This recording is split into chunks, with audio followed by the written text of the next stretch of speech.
Here. Mr. Lance. Ms. Jordan. Here. Mr. Frazier. Here. Mr. McCann. Here. Seymour. Thank you. You have 7 members present. Thank you. Color guard, off 10, good. Gary colors, good.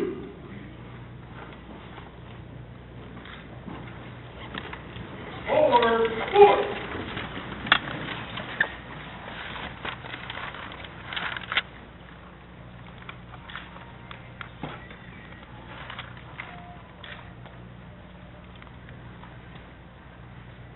Mark time, 4. Left turn, 2.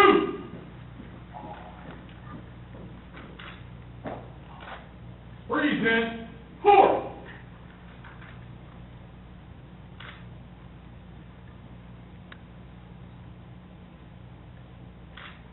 Please join us for the Pledge of Allegiance.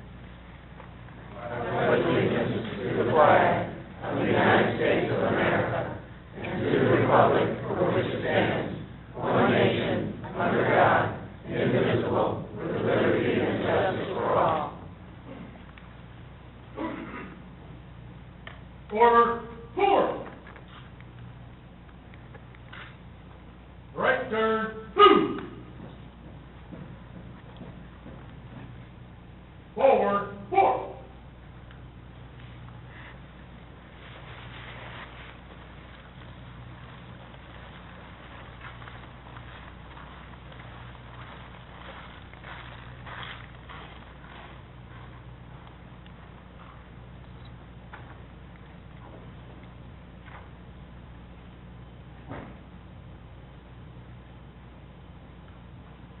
Thank you, Maggie.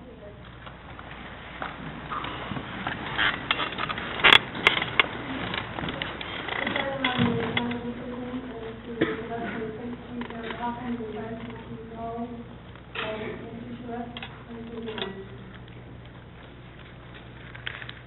Madam President, Madam Mayor, Honorable Council, Southfield residents, and guests. My name is Jim Charette, and I serve as City Administrator. As such, it is my distinct honor to present Police Chief Eric Hawkins and Fire Chief Pete Rowley. I do so with great enthusiasm and confidence. At their meeting of October 15th, City Council unanimously approved these appointments. As the Mayor indicated in a recent press release, together, these new chiefs represent 55 years of combined experience in protecting and serving the public in the City of Southfield. They will make a great team and will carry on the high standards for the City of Southfield and the Southfield Police and Fire Departments. I wholeheartedly concur. Eric Hawkins. Chief Eric Hawkins joined the Southfield Police Department in 1990, starting as a police cadet, appointed as a sworn police officer in 1991. Since then, Chief Hawkins has continued to rise through the ranks of the department, serving in the role of acting chief since May of 2011. Throughout his career, Chief Hawkins has displayed exceptional qualities while handling increasing levels of responsibility. His assignments have included oversight of the department's tactical unit, command of the department's downtown substation, which involved coordination of all police department's community-related programs, including crime prevention, DARE, traffic, and school officers, and assignment as Patrol Division Coordinator, where he oversaw the research, introduction, and implementation of private security lockup operations, which saved the City of Southfield over $400,000 annually. Most recently, Chief Hawkins, a longtime Southfield resident, implemented initiatives designed to enhance police-community relations, including citizen and youth police academies. Chief Hawkins earned his bachelor's and master's degrees from Central Michigan University. He's a graduate of the Federal Bureau of Investigation's National Academy, Eastern Michigan University School of Police Staff and Command, the FBI Command Institute for Police Executives, and Central Michigan University's Law Enforcement and School Liaison Program Institute. Chief Rowley. With distinguished service as acting chief and over 33 years of experience in the fire service, the last 21 of which were in progressively responsible supervisory positions, Chief Rowley is extremely familiar with the functions and requirements of the fire chief's position. He has organized and managed numerous major programs and projects within the department, such as expanding the technical rescue program and assisting in the setup of the urban search and rescue team. Under his leadership, fire department staff teamed with the city administration and the Department of Homeland Security to reconfigure the SAFER grant to better meet the needs of the city of Southfield and its taxpayers. As a result, the city and fire department are now better positioned to maintain the high standards of commitment and care for the community. This is a stellar example of federal government and local government cooperation. A true win-win victory was achieved for all parties. Chief Rowley, in conjunction with other department staff, also developed and implemented many new state-of-the-art training and firefighting techniques, such as the use of thermal imaging technology, school bus emergency response, high-angle rescue, confined space rescue, trench rescue, and vehicle extrication. Born and raised in the city of Southfield, Chief Rowley displays a high degree of pride and identification and dedication to the community. Following completion of his undergraduate degree in early 2013, he will pursue a master's degree in Staff and Command, Emergency Management at Eastern Michigan University. In the words of Council President Seymour, these outstanding appointments reflect the city's commitment to the safety and security of Southfield residents, businesses, and all those who enter the city on any given day. Now, each chief would like to say a few words, then we will have the public swearing-in ceremony. Thank you very much.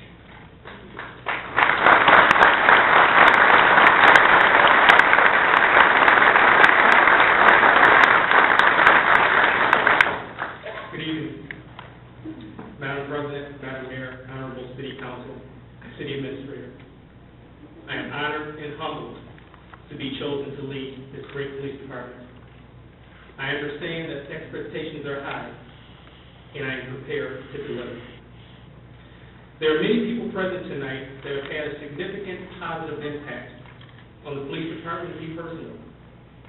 I see present and former police officers, civilian personnel, chaplains, Citizens Academy participants, family and friends, mentors that I've had throughout my career.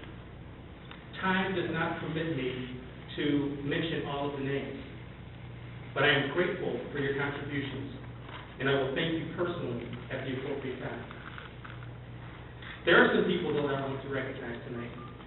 I have with me my family, my wife Trish, my son Eric, my daughter Brianna, my sister Stephanie, and her husband Derek and their family, my brother Tim and his family, my aunt Joyce, and friend Mary. I thank you for your support. I'd also like to recognize the person who preceded me in this position, Chief Joseph E. Thomas, Jr. He served this community with distinction for over 20 years, and he placed this police department on an upward trajectory. Chief Thomas is currently serving our country overseas, and he is unable to attend tonight. He is represented, though, by his wife, Cheryl.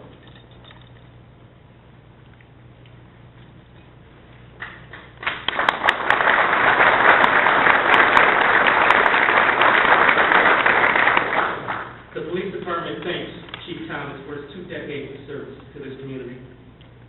I also want to thank the 2 deputy chiefs in the police department, Brian Gerald and Jeff Tinsley, for their professionalism and dedication to the community during this 1.5 years that we served as acting chiefs. We worked as a team to maintain the safety and security of this community.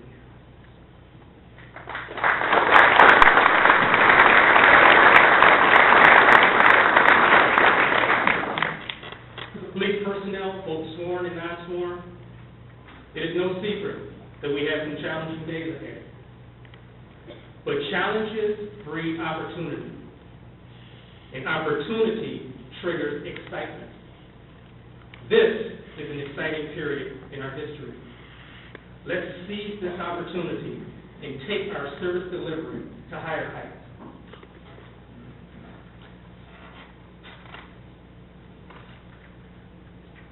And finally, to the citizens of this great city of Southfield.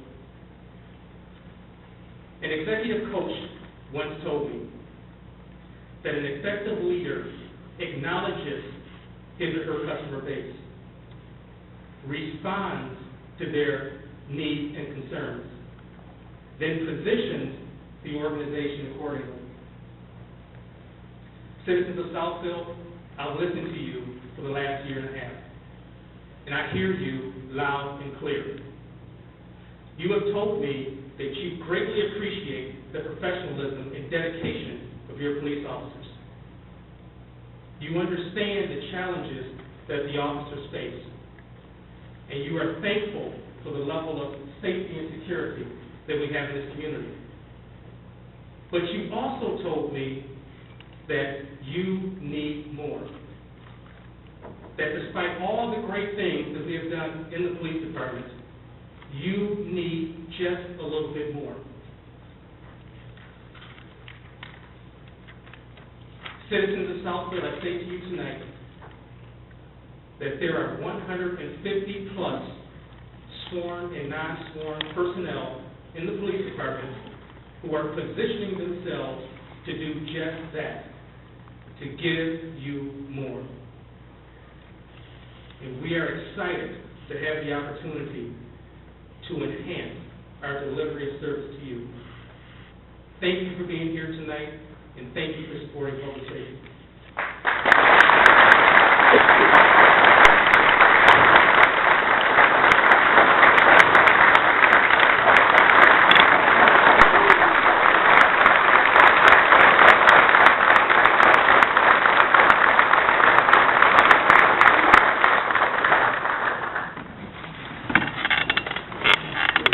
Good evening. Thank you, Chief Hawkins, for those inspiring comments. Madam President, Council, Madam Mayor, City Attorney, Madam Clerk, and residents and guests. My name is Chief Rowley. For the last 33 years, I've served the City of Southfield as one of your firefighters. It's been a privilege.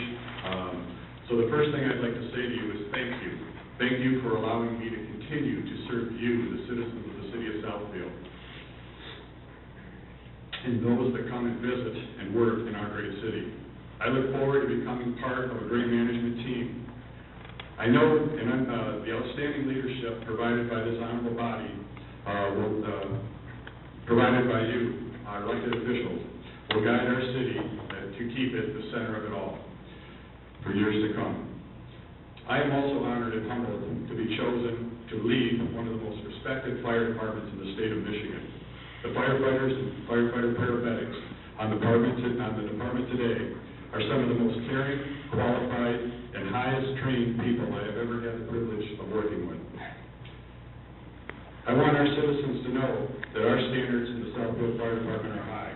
I promise you, as your chief, that my staff and I will continually work to provide the highest quality fire prevention, fire protection, and emergency medical services that this region has to offer anywhere. The fire department's command staff has shown exceptional leadership over the last 15 months. Their professionalism is a reflection of the fire department's core values, which are honesty, integrity, respect, teamwork, and commitment to creating value in everything we do. I would like to thank them for their support. Battalion Chief Barry White, Battalion Chief Michael Duff, and Fire Marshal Jim Dundas were an outstanding team over the last 15 months and provided me with some exceptional support. America's fire service has a long history of serving the public.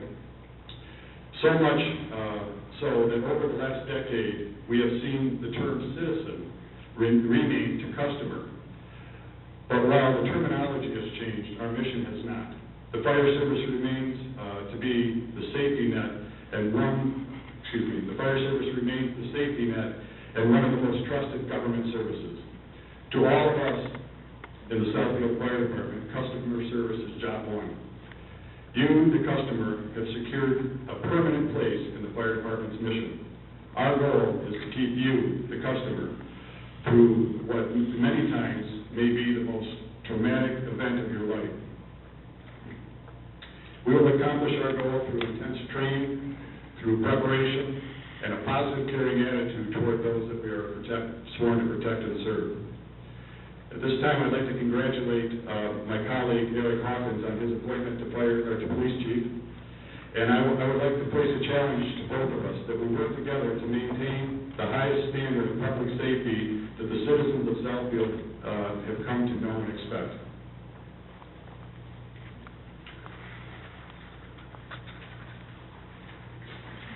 Success means different things to different people. It's a self-measure.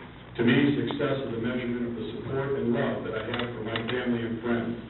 And I'm an extremely successful man for one reason: the love and support that I've had for my family over the years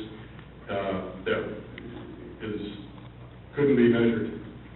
I want to thank them from the bottom of my heart for being there for me through all of my career, and especially here tonight. And I'd also like to introduce my family.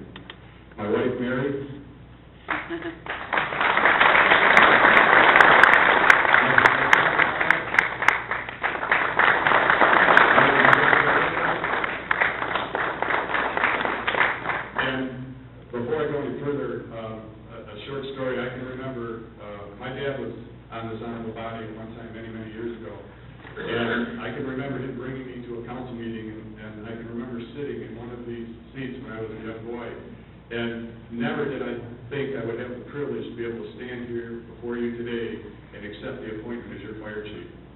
It's an honor that I can hardly explain. But this is my father. This is my mom. She was, I think, a council widow, because we know all the time that you all put in, and she was support for my dad for all those years, and she's here to honor me tonight and honor the appointment of Chief Hawkins, and honor our police and fire departments, which are the best police and fire departments in the state of Michigan.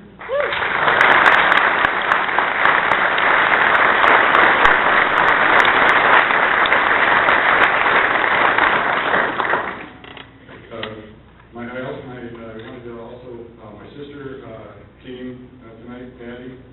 My brother-in-law, John, is here with me, and a good friend of mine, Bill Jeffrey, also came to share this experience with me. And thank you, and I'm proud to be your fire chief. Thank you.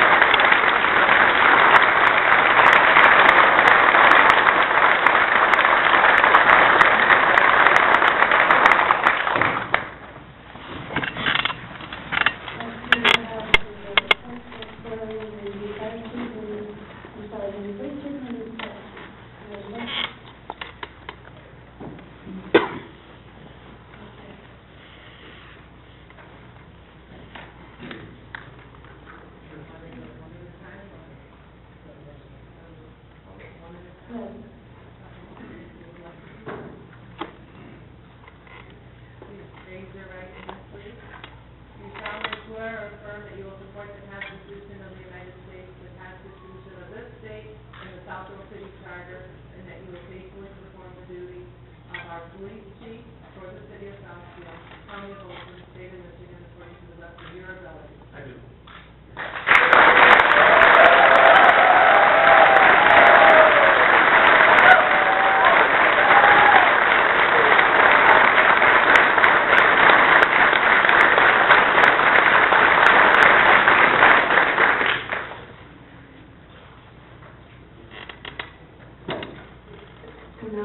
Chief Rowley, and then afterwards you're going to have both of you from the Forgot to mention my brother Scott.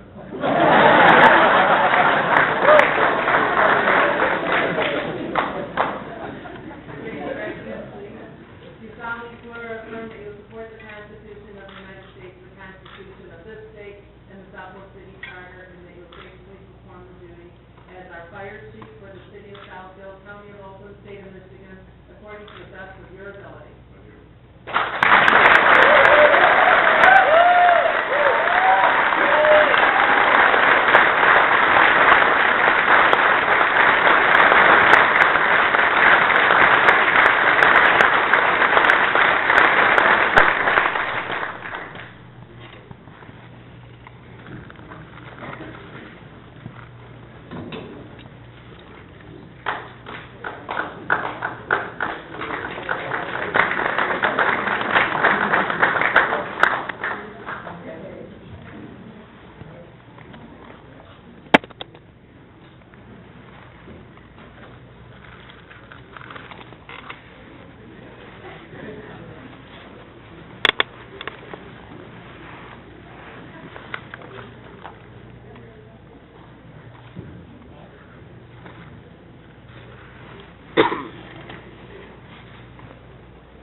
I'm really very pleased that we were able to, it's been a long time coming, these appointments, but I'm really pleased that we were able to appoint from within.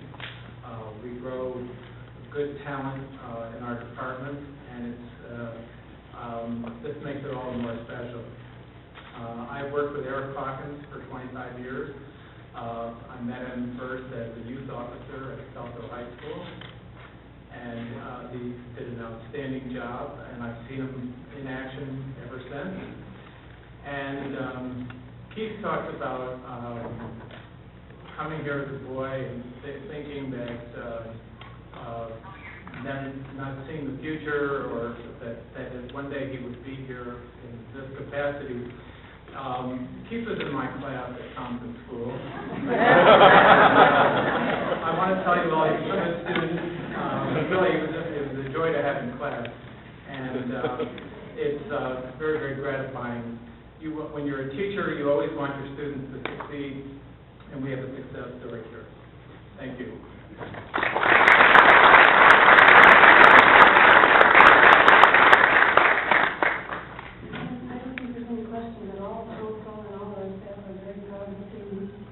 Very proud. Next we have, I'd like to make a few comments as well. This was a long process for us to identify the candidates that would really serve the city of Southfield. And three words that I think about with the selection of these two gentlemen is commitment, dedication, and service. So we're really expecting some great things to happen in the city of Southfield. And we know for sure that we selected the right individual. Congratulations.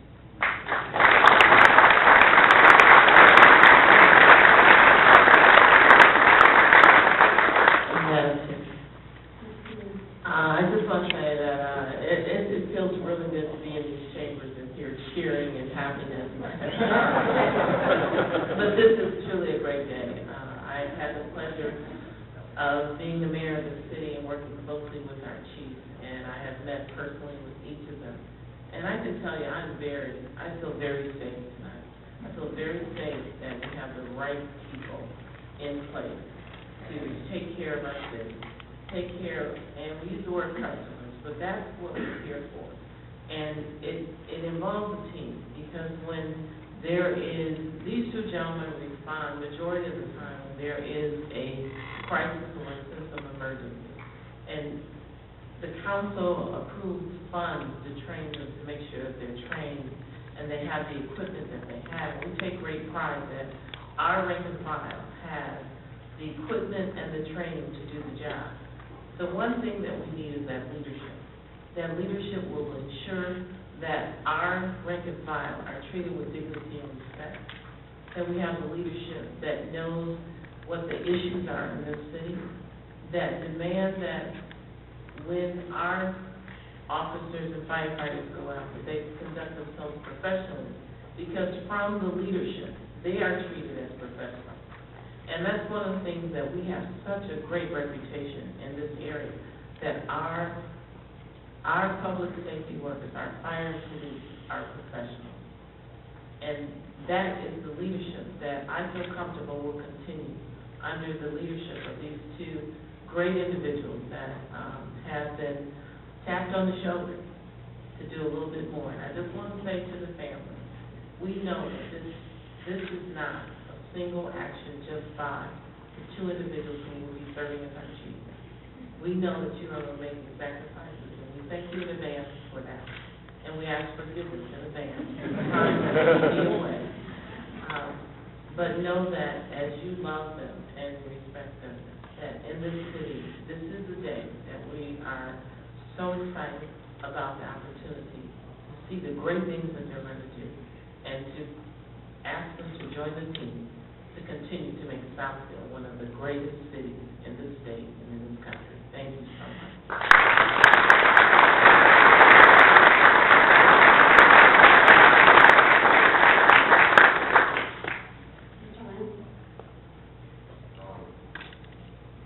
I have had the privilege of knowing Eric Hawkins. I have the privilege of interviewing him, and he far surpasses the expectations of myself and probably the council. I know he is going to be one of our great chiefs. Now I'll turn my attention to Chief Rowley. I have known Chief Rowley more than 30 years, and I think he also surpasses the expectations of the So good luck to both of you, and if you need any help, don't come to me. Don't come to me. Good luck.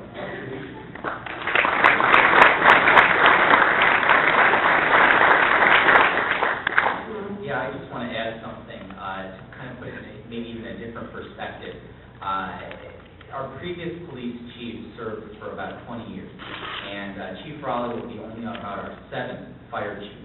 So this is truly an investment, a legacy that we're having for the city of Southfield in terms of public safety and keeping our neighborhoods secure.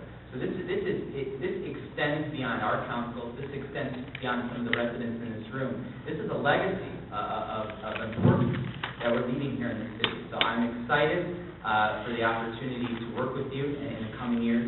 I couldn't be happier. I couldn't be more excited to be a part of the Southfield community on a night like tonight. This was a long time coming, but we chose the right people for this position. It speaks of the city of Southfield that the best of the best came from within our department. So congratulations to you both.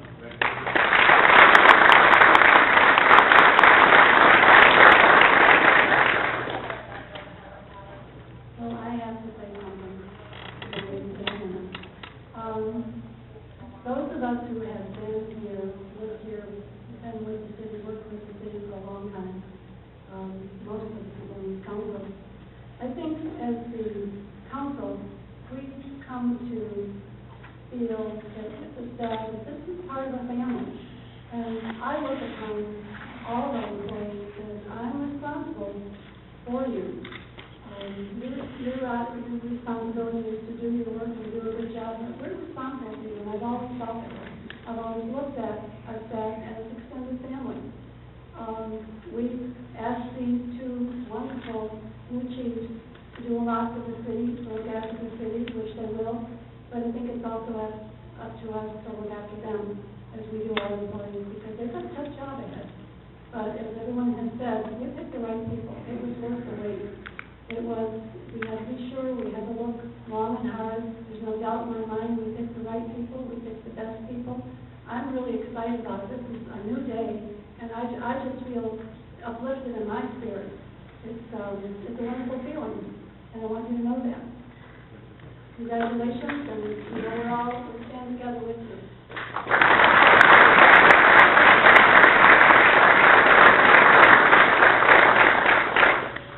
Next, we have on the agenda some appointments, which are the mayors. We have 4 appointments for the library, and the mayor.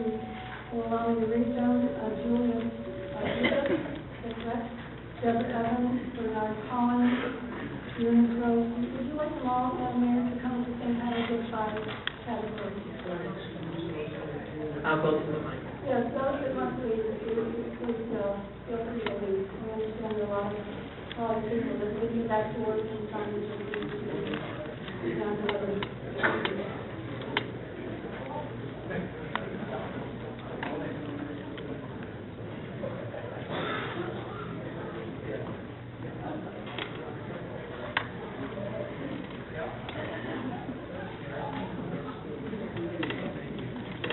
You want to do them by group? No, I'll do them all. Want to do all of them?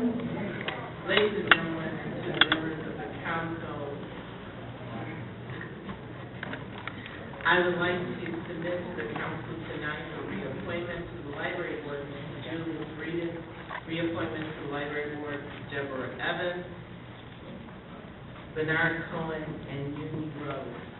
Reappointment to the planning commission, Mr. Carol Peoples, please support when I call your name.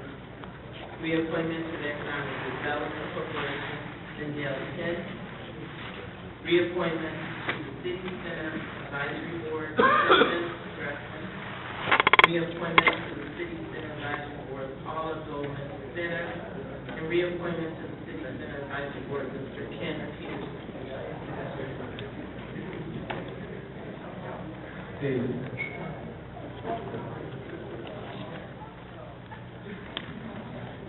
Council members, you'll see in your packet, the recommendations that I'm making for these individuals. I have spoken to administration, have personally looked at their commitment to, their sworn committees that they're serving on, and I recommend the reappointment of these individuals per your approval. Madam President, I move the reappointment to the library board of Julius Reedus, Deborah Evans, Bernard Cohen, and Eunice Rose. Reappointment to the planning commission, Carol Peoples. Reappointment to the economic development corporation, Lindell Kent. And reappointment to the city center advisory board of Kathleen Stratton, Paula Goodman Center, and Ken Peterson.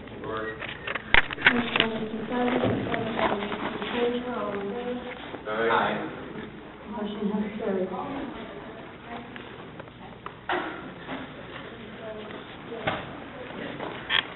I just have one question that relates to the planning commission, and that is the reappointment of Mr. Roy Bell.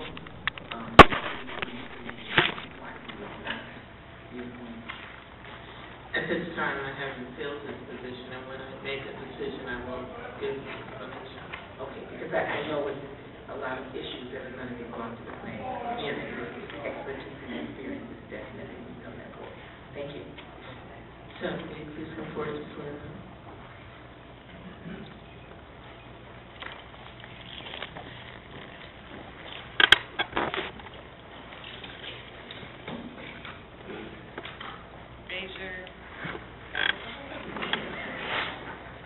Raise your right hand, please.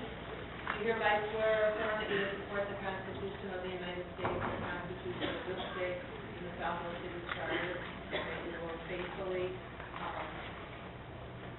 serve on the commission that you were just reappointed to in the for the city of Southfield, County of Baltimore, State of Michigan.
Next, we come to the consent agenda.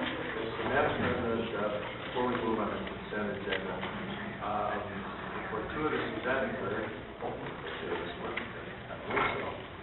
With regard to item D, demolitions, Item D, yes. we were informed late this afternoon that there is a buyer on Which one, could you go to my computer? there's a buyer on one of the properties. Okay. So what we'd like to do is we'd like to pull this and bring it back after we review the situation, bring it back at the meeting of the 29th, which is 1 week from today.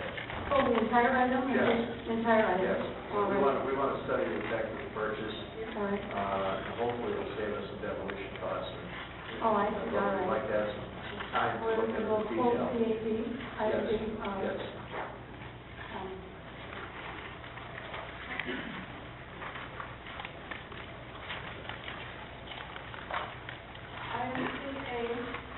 Item A is acceptance of the annual grant from the U.S. Department of Homeland Security in the amount of $17,442 to help fund our emergency management program. This is the maximum amount available under the federal grant and covers approximately 1/3 of the cost of the city to run the program. Item B is award of bid to Temperature Services of Livonia, Michigan, and the not-to-exceed annual amount of $65,000 for heating, ventilation, and air conditioning maintenance. The contract covers a 2-year period beginning October 23, 2012, with the hourly rate being held flat to the 2010 bid amount. Funds are provided for this purpose in the 2012 and 13 facilities maintenance budget and will be requested in the subsequent year budget as council may approve. Item C is award of bid to NetTech Inc. of Farmington Hills, Michigan, under the auspices of a cooperative bid process with the Michigan Collegiate Telecommunication Association Cooperative Purchasing Program. This is to replace 9 current Cisco voice servers with 3 new virtual servers having greater capacity. The purchase will yield a savings of 57% as compared to the cost of the purchase in 2008. The current servers are nearly 5 years old and are approaching obsolescence. These servers are vital to the city's business operations. They provide a dial tone for city desk phones, voicemail, and call handler services. Funds are provided for this purchase in the 2012-13 technology services budget. Item E is a request for approval to provide $67,700 or 9% of the total estimated cost of $746,000 for preliminary engineering for the reconstruction of Southfield Road from 12 to 13 Mile Road to a 4-lane boulevard. Funds are available in the water and sewer budget for capital projects. There are significant water and sewer design challenges in this project. Item F is a request to authorize the mayor and city clerk to sign an interlocal agreement with the Oakley Mutual Aid Association, which will provide for improved coordination of training and procedures in preparation for large-scale incidents, enhanced grant funding opportunities, and the continued location of specialized firefighting and trench rescue equipment in the city of Southfield, with the cost of maintenance to be borne by the new association rather than the city of Southfield. This item was reviewed in detail at the October 15, 2012 committee of the whole meeting. Madam President, Mr. Frazier. I move that we approve consent agenda items CAA, CAB, CAC, CAE, and CAF. There's a motion by Mr. Frazier, supported by Ms. Jordan. Ms. Jordan, did you? Yes, I do have one question on CAE, and that is the approval for 12 to 13 Mile Road construction. Through the chair, Mr. Sherrill, is there someone that can... Yes, Mr. Zorn has been working on that, and he has some further detail. A few questions, Mr. Zorn. Why did the project begin from 12 to 13 as opposed to 9 to 10? Moving up Southfield going north. I don't know the answer to that question. Originally, it was to begin in 11 to 12. The village of Lakeville has some design concerns, and that the project is currently going through a full environmental assessment from 9.5 Mount Vernon up to just north of 13 Mile. As we go through the environmental assessment, in a year increment, first for the engineering, and the first step being a full environmental assessment. 2 years ago, there was dialogue whether or not we even needed a full environmental assessment. It has been deemed by the federal government, the Federal Highway Administration, that a full environmental assessment does need to happen. That is happening right now. There will be a number of opportunities for council to have input in the potential design and the impact of that design. As to which sections got selected first, I'm not exactly sure. There has also been some discussion relative to the staging of this project. In particular, to build each section of this road 1 mile at a time each year is a huge impact. Some of us have discussed we'd like to see the entire project go from 9.5 to 13 miles northbound 1 year, southbound the following year. This has not been finalized. It is still very much a work in progress for the total project, but the first stage that, the road is under the jurisdiction of the Oakland County Road Commission. The first stage that they've said that they've approached us on is 12 to 13 miles. So there's no solid commitment for the other mile roads at this time? Staff is being told it's pretty much a mile at a time. We continue to hold the road commission to answer that question in the staging of that.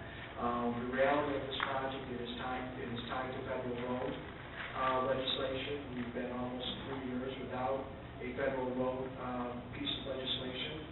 So the project is still in a status, but to remove it from the queue now would throw this project to the bottom of the list in all of the road commission's projects. So staff is recommending that we proceed with the preliminary engineering for this 1 mile. And it is a little ironic that this is happening at the same time as the environmental assessment. There's a question, you would think first you would fully complete the environmental assessment before you start the preliminary engineering. We've been assured that we'll complete that, the EA, the environmental assessment, and then very slowly move into the preliminary design. I'm definitely excited that it is happening. My other question has to do with this may be a prime opportunity for us to really make the corner of Southfield Road and 13 a nice gateway into the city. If there's any funding that we can look at, just making that area a real showcase coming into the city of Southfield, either some good pavers or a nice sign, if we can explore that. It absolutely can be explored, and now is the time to do that. Road projects have changed a lot in the last 5 years. There's an awful lot, a greater emphasis being put on the design aspects of it, the complete streets, completing the sidewalks, adding the pedestrian crossings, making sure that you're taking a more holistic approach. This isn't just build the road. We're going to be looking at a lot of the aesthetics that serve that road, sidewalks, crosswalks, pedestrian crossings, all of those items will be looked at. And the environmental assessment period is the ideal period to look at it, as well as preliminary engineering. Okay, I was just at Berkeley, right at the corner of Coolidge and 12, and just what they've done in that corner, it really just lifts the whole city up. So if we could do something really... Yeah, absolutely. I'll point out to council, right now we're currently doing resurfacing Civic Center Drive. We are putting in the decorative stamp crosswalks as part of that project. What is being, there's a lot more emphasis on design. We're in the design stages for 9 Mile, and an emphasis is being put on the crosswalks there. You can head just a little bit further east in Oak Park. You see the raised concrete, the stamped concrete, the little attention to details. That's the newer thinking in roads the last 5 to 7 years. It's moved beyond just having a road surface. We're looking at all the amenities that come with the road and trying to do them all at the same time to minimize disruption to our citizens. And staff will continue to strive to really like to see the entire 3.5 mile stretch done north one way and south exit, undertaking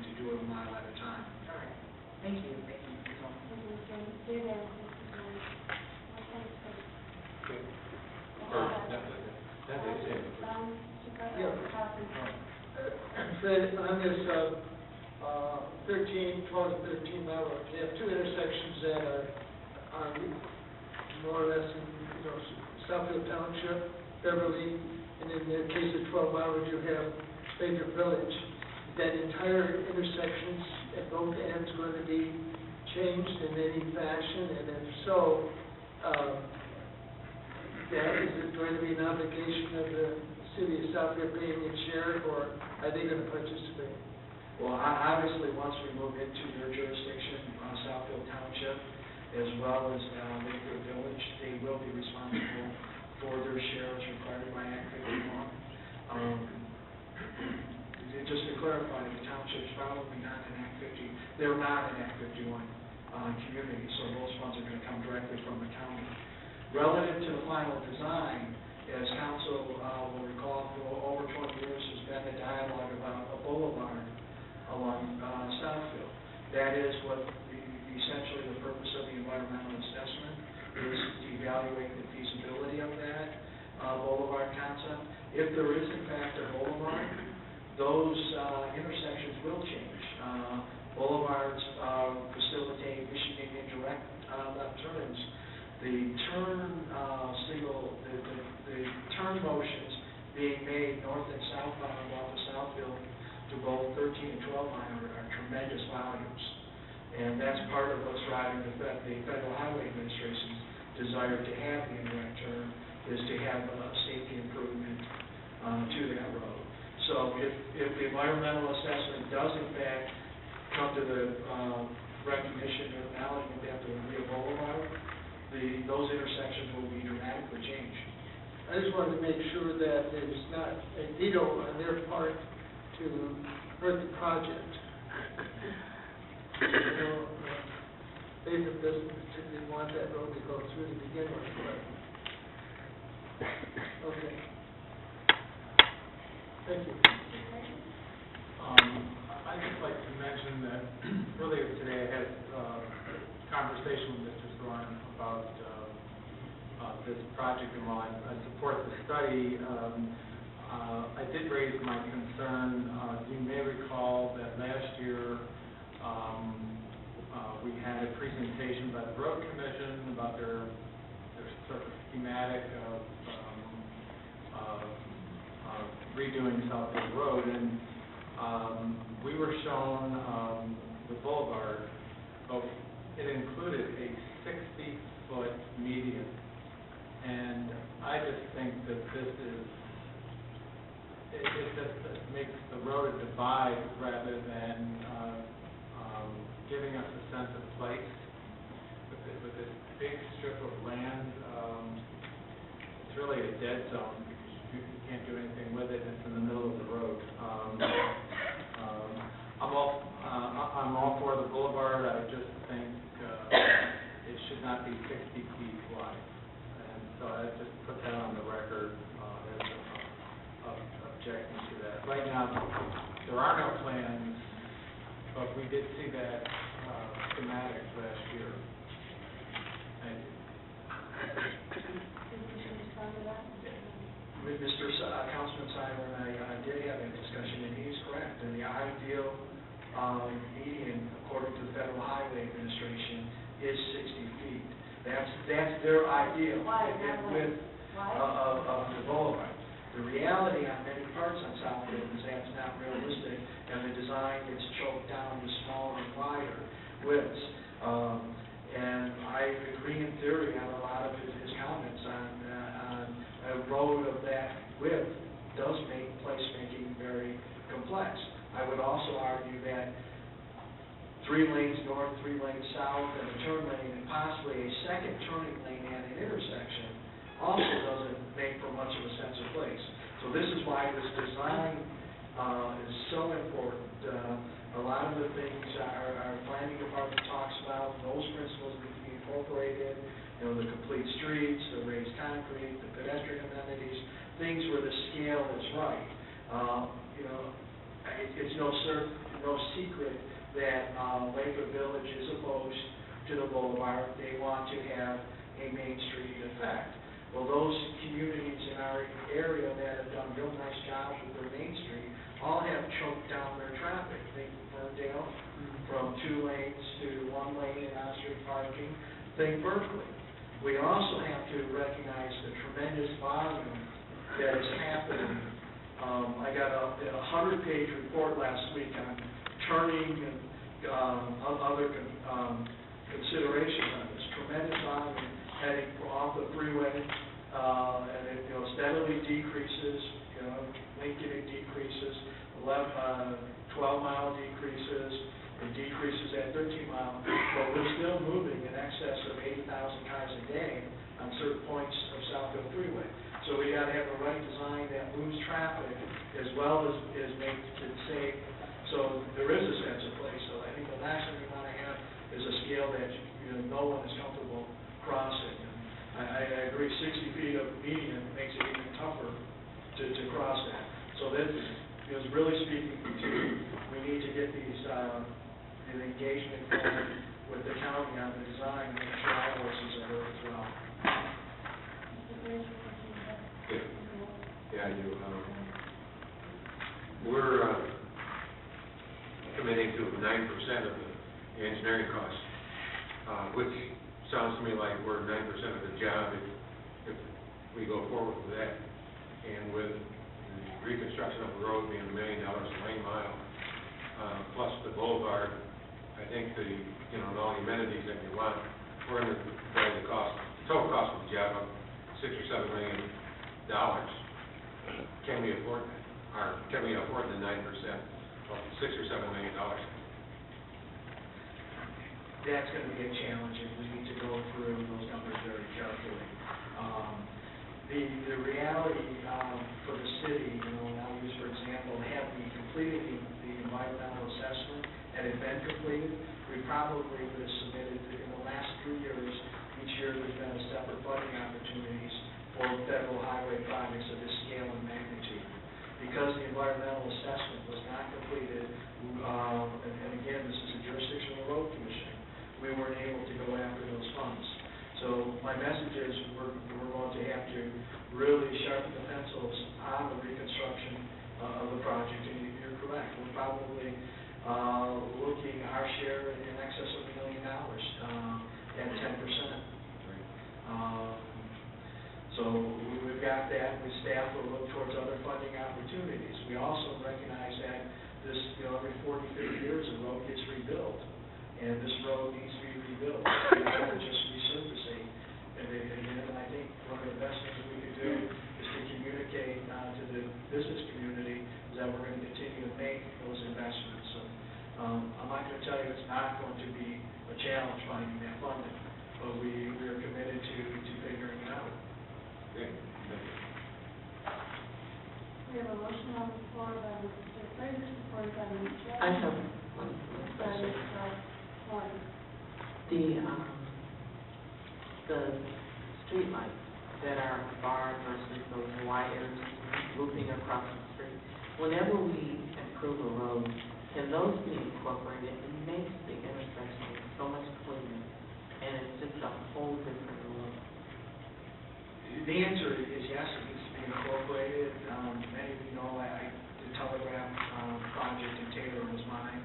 We follow all of the signals with new pedestrian crossing and all of our massing. 90% of that was funded through an enhancement grant. So this is where we're working early in planning. We can make these a coordinated effort to make sure that happens at each of those signals. It's a very modern, very sleek look, and it communicates a strong level of investment to the business community and our residents. Because when I'm looking at City Center Drive and other areas that we continue to use it, I won't say antiquated, but it's definitely not the state of the art lighting system.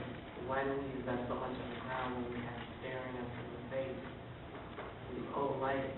Those are challenges we have. A lot of it has to do with the age of the community, and we haven't exhausted the life of some of that equipment, but we are getting to the point where it is time to start replacing it, and as we replace it, we should look for grant and fund opportunities to replace that equipment to put the better and more, first of all, it functions and it's far more efficient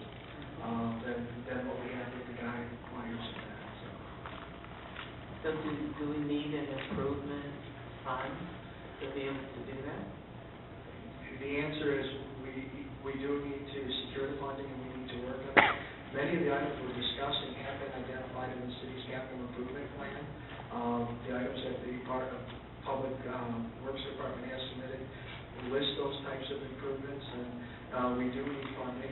I really, once we complete the environmental assessment, staff may need to have a conversation with council about engaging a federal lobbyist and working with the Oakland County Road Commission, it is their road, about going after funding for the entire project, including, the arm mass, and all of the pedestrian signals, looking to treating this as a very large project instead of going through the traditional funding mechanism. And this is the type of activity that you may want to engage a federal lobbyist on. Madam Chair, I would like the council to have a discussion on that, because to me that is, when you ride through cities, we already have above ground wiring, and newer communities don't have that. But we do have an opportunity to stop that draping and moving of wires across our main streets. Civic Center Drive should have been poised and ready, because when you do all this construction, we're excited about it, it looks the same unless you're looking down at the ground. And, the Southfield Road, Telegraph Road, these are opportunities for us to really modernize and invest in the look of this community. And I would like for us to have more conversation and allow administration to come back with what would we have to do to be positioned to do that.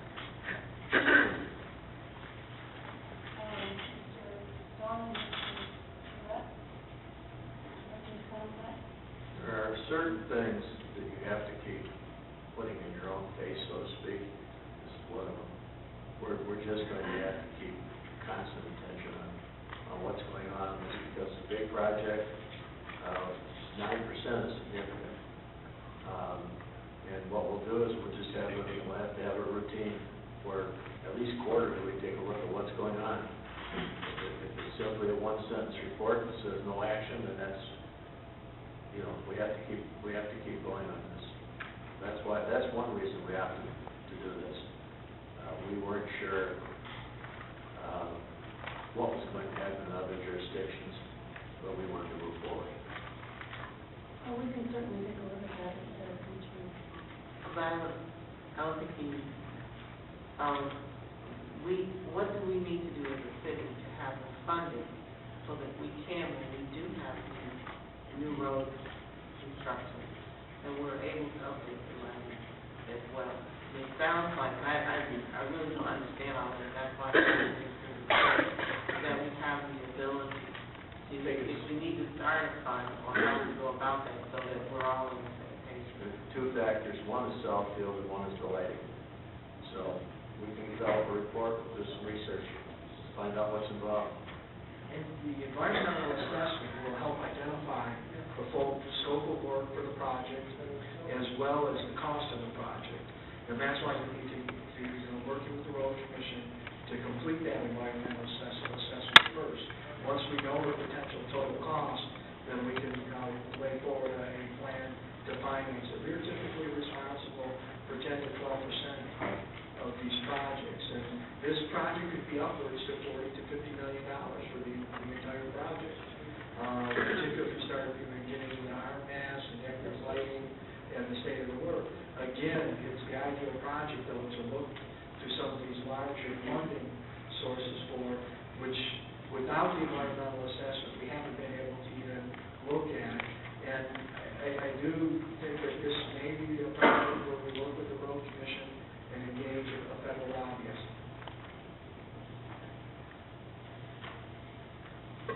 Thank you, Madam Mayor. We have a motion on the floor by, a motion by Mr. Spencer, supported by Mr. Jordan. All in favor? Aye. Opposed? Motion has carried. Mr. Chairman, Mr. Yes. Councilman. and those items that were raised by the mayor and the council members be considered while you're making a decision on that. Joseph? Yes, I think we decided to do that. I'm going to ask, first of all, if people from LTU here, LTU, that's a real quick thing that we could take Mr. Crowe and let them leave. Could we take that first? Let's take it first. Let's take the SB 1283, the extension of site plan one. Through the chair, SB 1283 is an extension request of site plan approval to September 26, 2013, which provides for the construction of a new on-campus student dormitory containing 51,614 gross square feet. The property is located at 21,000 West 10 Mile Road. Tonight we have Mr. Joe Breiser, architect for Florence Tech University. We're asking for a one-year extension to give them enough time to put their financing together and look at market conditions. Mr. Breiser is here to ask for any specific questions. Since there will be no changes to the site plan that was approved, we're in favor of recommending the 12-month extension.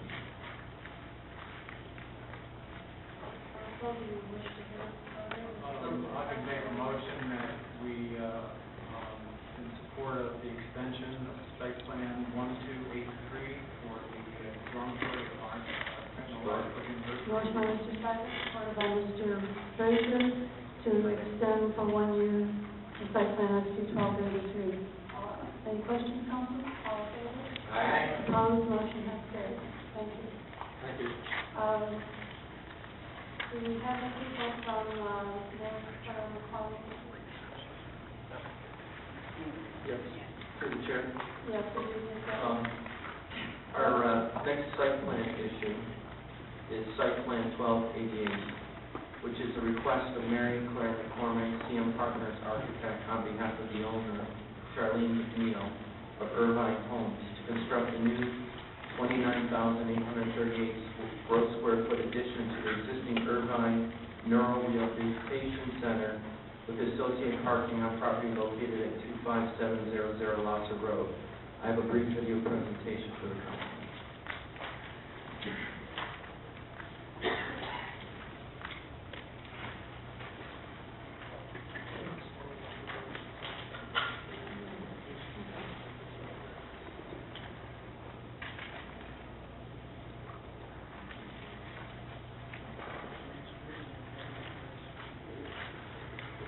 CM Partners Architects LLC, on behalf of the owner, Charlene McNeil of Irvine Homes Incorporated, to construct an addition to the existing Irvine Neuro Rehabilitation Center on property located at 25700 Lasser Road, on the east side of Lasser Road between Civic Center Drive and 10 Mile Road in Section 22 of the city. The subject property, as well as the property to the south, are zoned OS Office Service. The properties to the north are zoned OS Office Service and R2 Single Family Residential. The properties to the west across Lasser Road are zoned B3 General Business and RM Multiple Family Low Rise. The properties to the east are zoned R2 Single Family Residential. With regard to the existing land uses, the subject property is developed with the Irvine Center. The property to the north is developed with the Ultracom Business Telephone Systems Building and vacant residential properties fronting Civic Center Drive. The properties to the west across Lasser Road are developed with Majestic Market Shopping Center and the Village Crest Condominium. The property to the south is developed with the Greenfield Dialysis Center, and the properties to the east are developed with single-family homes fronting Lois Lane. The site contains 3.36 acres of land with 378.38 feet of frontage on Lasser Road and a depth of 392 feet. The submitted site plan reflects the construction of a 29,838 square foot addition to the existing Irvine Center with associated parking. There are 69 parking spaces required and provided on site. The elevations reflect a mix of brick and glass to match the existing building. Issues considered by the planning department during the review of the site plan were site plan requirements of the zoning ordinance, and the proposal is in accordance with the Southfield Comprehensive Master Plan noting office research education for this parcel.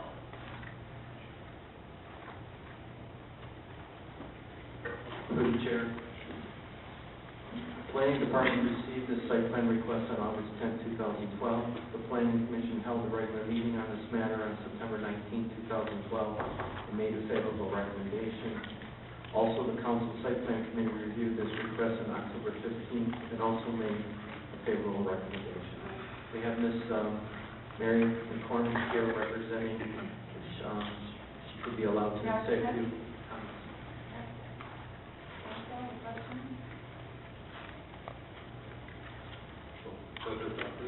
Well, whatever you would like to say. We are developing a 29,000 square foot building. As indicated, there was a question that came forward in regards to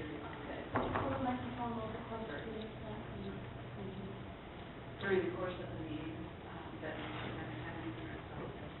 There was a question that came forward in reference to the care of veterans at the new facility. And we just wanted to clarify specifically on record what the owner's representative who's here tonight, Keisha McNeil, indicated at such meeting. Moreover, we spoke with the Brain Injury Association of Michigan, and they indicated that the veterans contracts, of which there are 21 pilot programs nationally, only 4 were released to providers in the state of Michigan. These contracts are pilot programs, and that those healthcare providers that do service the veterans are required to be a member of, offer the TRICARE healthcare, which is actually healthcare that is insurance for the military, and as well to be a member of CARF, which is the Commission on Accredited Rehabilitation. This Irvine housing, Irvine Injury Homes, actually is not offering the TRICARE presently. However, as many of these organizations did in 2010 when the RFP came forward from the government, they actually did apply. And I do have both the name, the individual with the Brain Injury Association of Michigan, as well as the telephone number if there's further information that would be required.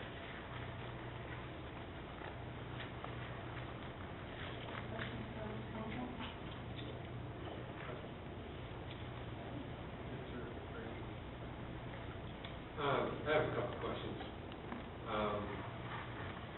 And I know you know how to run your business better than I do, but it's just a question. Looking at the prints in the men's and women's locker rooms adjacent to the therapy pool, there are no toilet facilities. And that seems a little odd that there wouldn't be. Actually, there are toilet facilities. But they're around out in the hallway. Actually, I think that was those are separate single occupancy toilets in the hallway that actually serviced those residents that would be waiting in that reception room. But we aren't fully intending to have water closets and labs in the locker rooms. Okay, because it doesn't show that on the print. Okay, I'll check the issue date on those prints. Okay. Councilman Frazier. Okay. And the other question that I have is, each one of the staff members went through and had a series of concerns about the drawings and the plans. Were all of those satisfied, all those questions satisfied? To the best of my knowledge, yes. That's fine, because there were some legitimate concerns that our staff people came up with. Right. Okay, thank you. My question is in regards to parking. You're adding 69, if I hear correct, additional spaces? I believe we have a total of 69 spaces combined with that which is existing. The new facility would actually have 10 residential apartments, single occupancy apartments, and that coupled with the staff on the lower level where the therapy areas would be, plus the existing parking that's present, with a total of 69. I intend to support this, but I get a little concerned because we tend to overpark when new site plans come. I drive around the city and I see a lot of fields of blacktop, which then is runoff and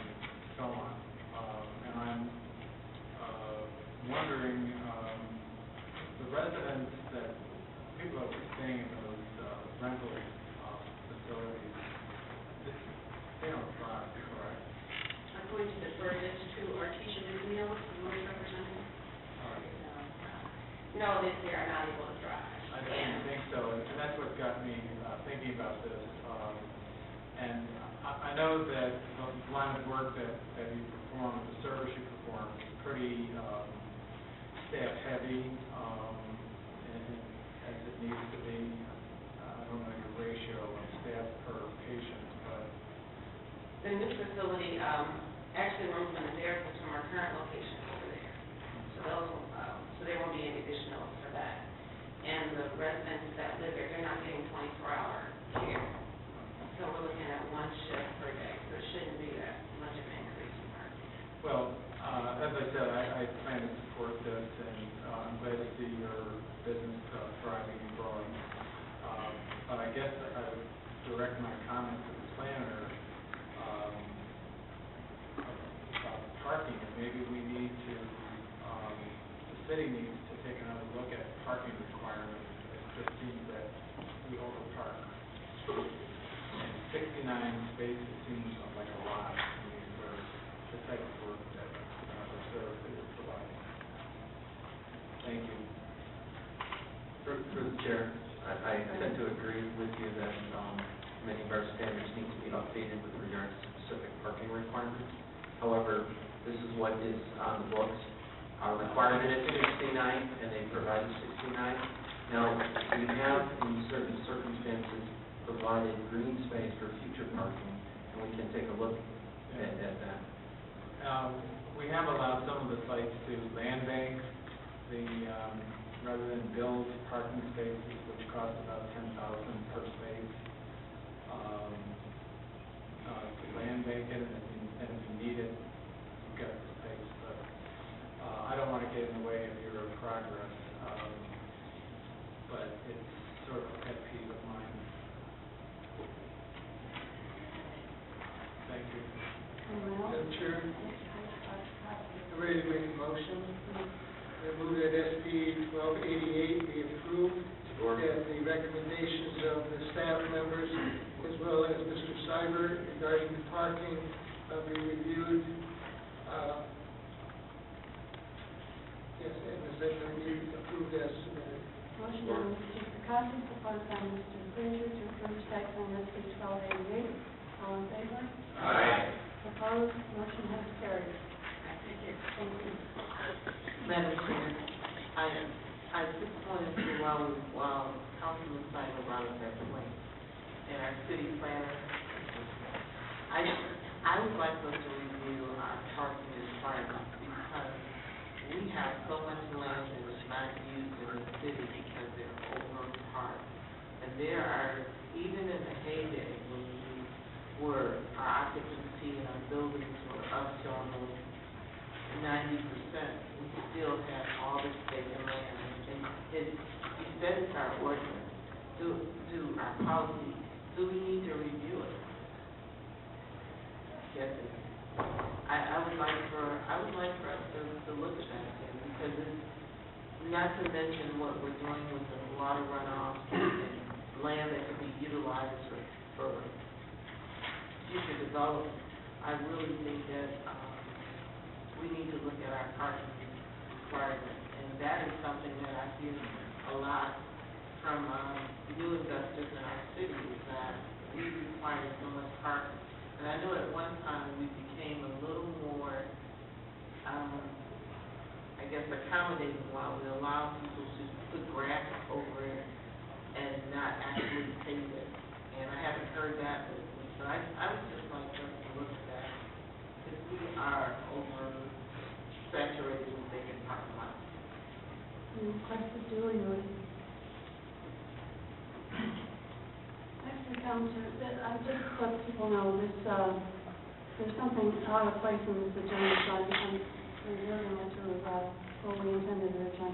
Public hearing with the request from DENSO International. And Mr. Jordan is Change the agenda schedule? Yes.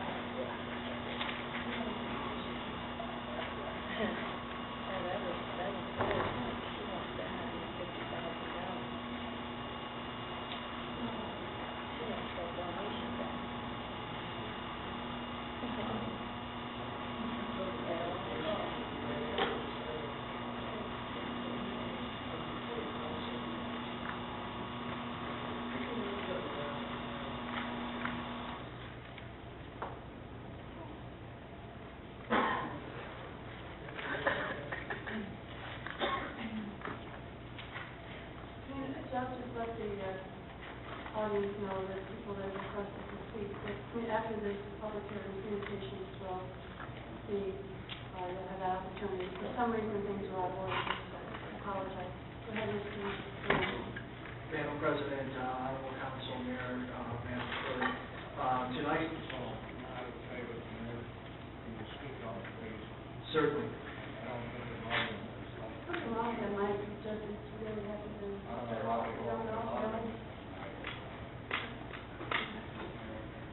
Madam President, Madam Mayor, Honorable Council, Madam Clerk, tonight we have a request from DENSO Corporation to conduct a public hearing, and upon the conclusion of the public hearing, to consider a request for a Public Act 328 tax abatement.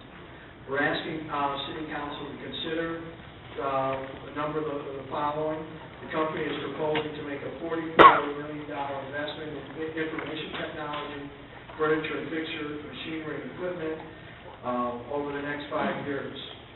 We're also asking that Council consider Southfield's August unemployment rate of 12.1%, which is 29% higher than the state of Michigan's unemployment rate of 9.4% and 49% greater than the national unemployment rate of 8.1%.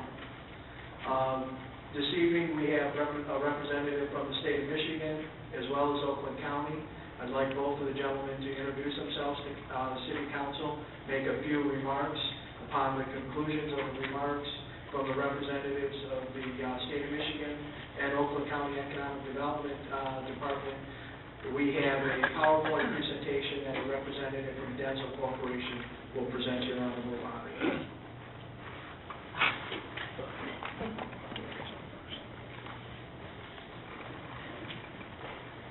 Yes, good evening, President Seymour, Mayor Lawrence, and members of council. I'm glad to be here tonight to speak on behalf of the DENSO Corporation. My name is Larry Gormazano. I'm manager of our Southeast Michigan office for the Michigan Economic Development Corporation. And we've been working with DENSO Corporation for a long time. It precedes me.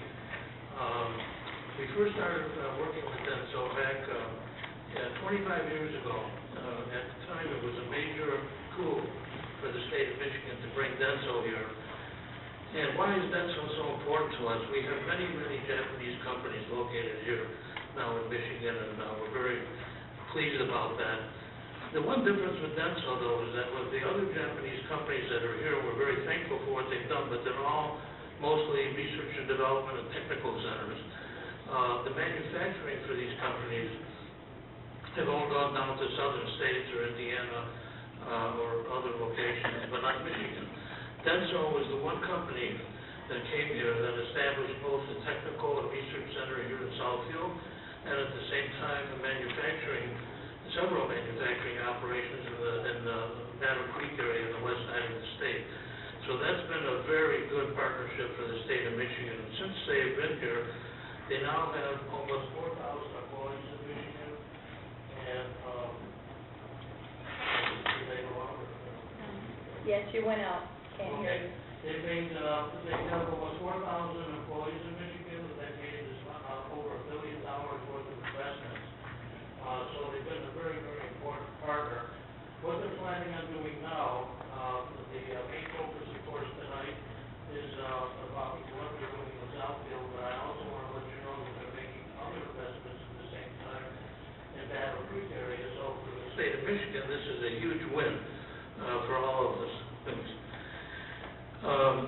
So with the combination of the jobs here and in the Battle Creek area, we're looking at something like 400 jobs, about 200 in each location, and about $225 million of combined investment. The center here in Southfield is extremely important to us for a lot of different reasons.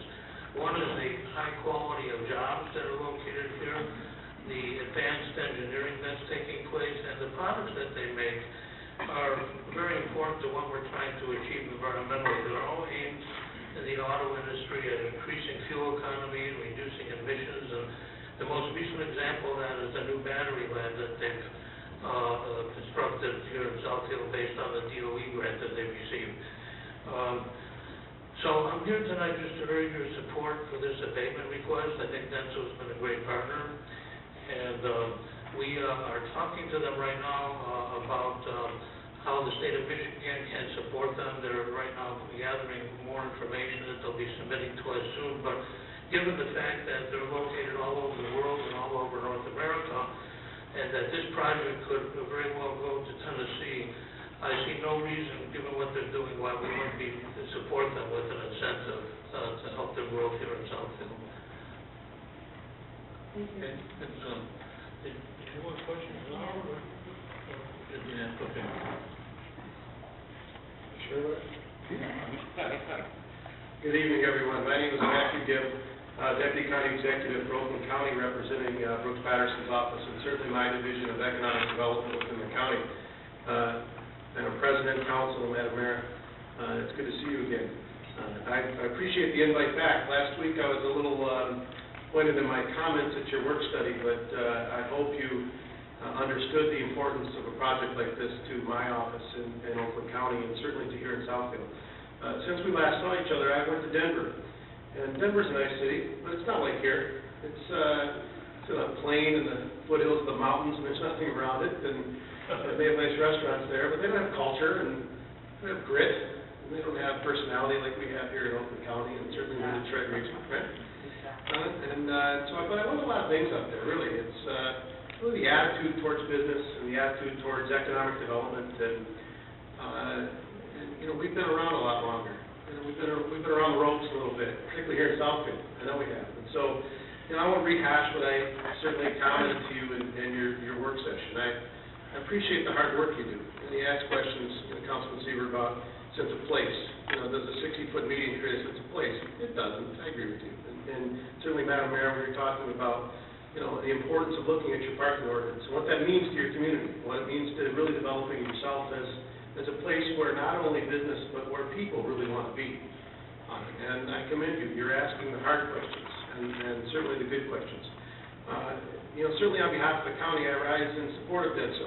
I have so many companies that come to our offices that are really looking for a handout. And DENSO is a corporation that has been committed to Oakland County for many, many years. And, you know, have you seen me before you? And certainly I come tonight, I could have just rested on my pointed comments of last week at your work session, but I thought, you know, all of you are accountable to a larger body that might be here tonight and this evening, and I want to support the work that you do. And certainly the comments that you make and the strength of the work that you have as a council, and support DENSO in their operations. I know they've had some difficulties as a corporation, and I know many of your constituents say, well, geez, you know, what is this corporation that had all these difficulties? You know, as we go about our work in Oakland County, we are in the business of trying to employ people. And unfortunately, or fortunately, that comes with some of the shared sacrifice that we do as communities. And as I expressed in our work session, you know, sometimes you have to make the hard decisions to say, is this a company that we continue to incent and we continue to allow tax abatements and those types of incentive to go forward? In my time in Denver, I really learned that, you know, Michigan is trying hard to be competitive in this world of economic development. But many people don't think of us as a player in the market.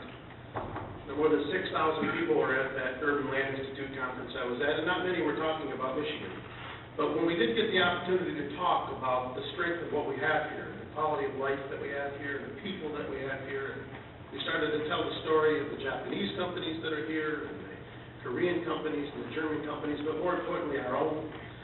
Our engineers that work hard and they live every day, and earlier tonight you had a presentation from Lawrence Tech. I mean, think of the great message that it sends to the students of Lawrence Tech, that you are willing to engage and to sacrifice yet again of your own integrity as a community to say, you know what, at this time, at this place, we're going to keep supporting, and we're going to keep growing, we're going to keep trusting in each other. And so I encourage you tonight to continue that trend. Now, as we said at your work study, I know you've got good staff. And sometimes we ruffle their feathers at the county a little bit, but they put up with us. You have good staff. I encourage you to continue to explore your options as you go forward into the future. I mean, certainly parking ordinances. Certainly, what do you do with this tax abatement strategy and personal property? And the election of a couple of weeks may bring a whole different set of opportunities and challenges in the way that the proposals are drafted. And so, you know, do your hard work. But at this time right now, there's a reason I'm here. It's a selfish one. I like all of you. I would love to come to your meetings, Madam President, and chat about the good opportunities that we have, but I'm here for a purpose. This is 250 engineering jobs and high-end jobs that will come to our region and will come here to Southfield. And as I see you develop this corridor here around your complex and what Lawrence Tech is doing and others, this is where the young people that will come for these jobs will want to live. I know they will. They'll want to be close to their work, and they want to be here in Southfield. And as I see us continue to grow and the great things that are happening here and the transactions that are happening, the Blue Cross building is selling, we're trying to fill this space and great staff that you're doing. This is just another leap in that direction. And so I encourage you to follow your policy and to give DENSO yet another reach out. And it is on behalf of Southfield to say, well, darn it, corporations, you know, do you have to keep asking? Well, you know what, in our world right now they do. And I'll be the first to tell you that they do. And we need this investment in our county. And so on behalf of Oakland County, I encourage you to give this strong consideration. I know your constituents have good questions, and they should, and you have long endured the questions on it. But to continue to do the hard work, it's hard. As I said before, I'm an old township supervisor. I sympathize with running these meetings. It's not easy. It's not easy. But I encourage the good work that you're doing, and I certainly rise in full support of this corporation. They have meant so much to Oakland County for so long. And this investment is very, very important, and particularly the jobs that it will bring to Southfield. And so give it all your best consideration and do the hard work. Thank you. Thank you.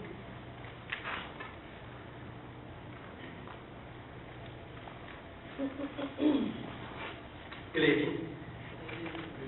Mayor, President, and council members. Thank you for taking your time in life to come and speak tonight. Excuse me. Again, I'm Terry Helgeson from DENSO. I'm the Senior Vice President in charge of Industry and Government Affairs. And with me tonight also is Bob Townsend, our Director of External Affairs, and others. So again, I'd like to present our proposal, but before we do that, I'd like to talk a little bit about our history in Southfield, what we've done together, and what we want to do going forward in the future. As we talked before, DENSO has been in Southfield since at least 1966. In 1985, we established our location here as our North American Regional Headquarters.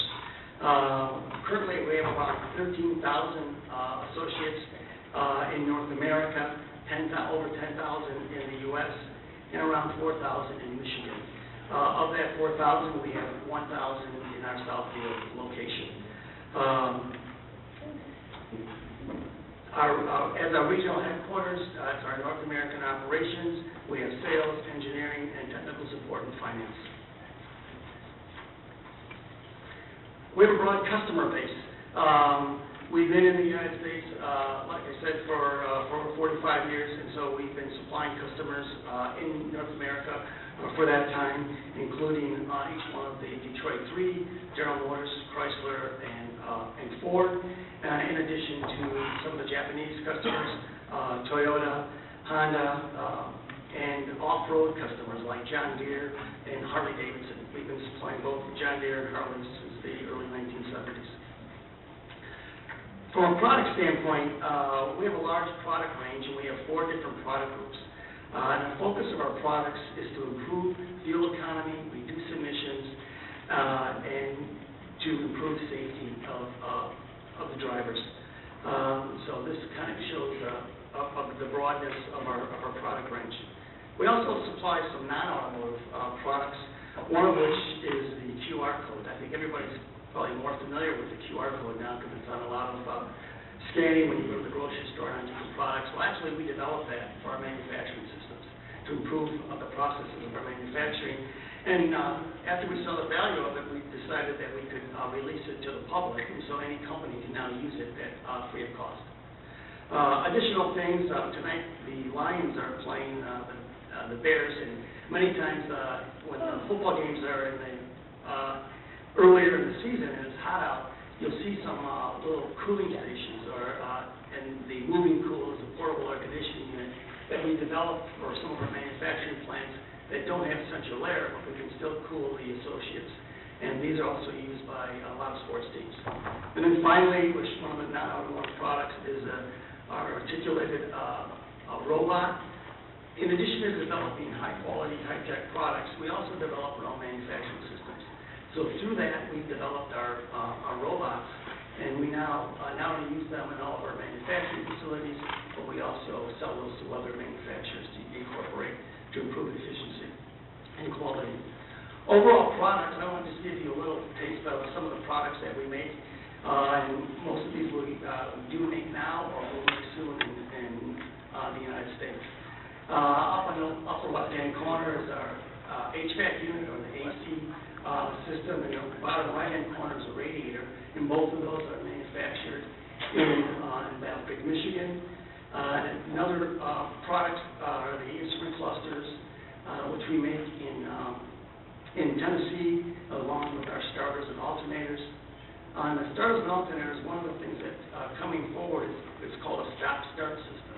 And with the stop-start, it's a product that's going to be used by GM, Ford, and Chrysler, and it's a way to improve the fuel economy on their vehicles.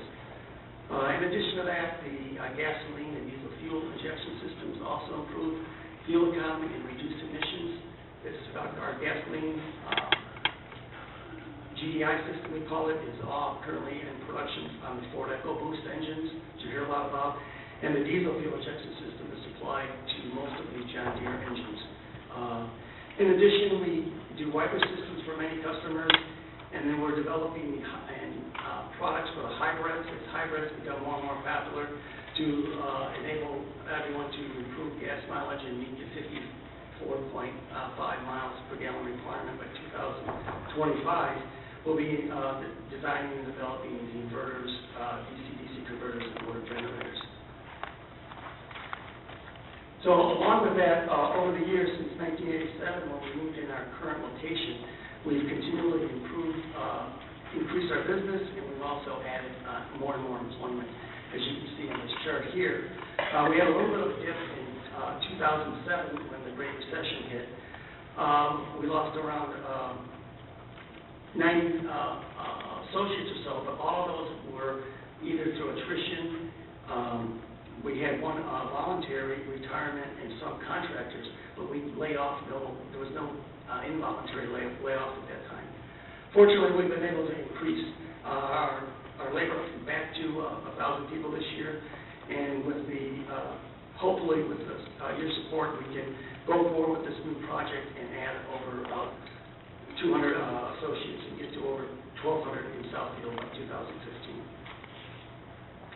Along with our growth in here, we've had a lot of capital investment over the years, over $300 million since we started in Southfield. In addition to that, we buy locally. We average about $6 million a year, the company itself, in purchasing from Southfield businesses. In addition to that, our associates themselves will, purchase products from Southfield companies between gas, the cleaners, and restaurants and things. And so that's in addition to the $6 million annually that the company itself purchases. This is just to give you an overview of our location. Here's our campus right now. We currently have around 440,000 square feet and 25.5 acres. We're located on Telegraph, just north of 10 Mile. This is the original site, which was the tech center and the main headquarters in 1987. In 1996, we purchased a building in Oak Hollow for sales and engineering. It was about 81,000 square feet. 2000, we built an addition to our tech center for additional testing labs of 28,000 square feet. 2004, we purchased another building in Oak Hollow, which added about 136,000 square feet. And in 2006, we built another extension to our labs, about 48,000 square feet. In addition to expanding in our complex, we also, one of our key areas is protecting the environment. And as we did that, our latest addition to the tech center was a LEED certified building in 2008. And also our Southfield office was one of the first non-manufacturing automotive locations to be certified ISO 4001.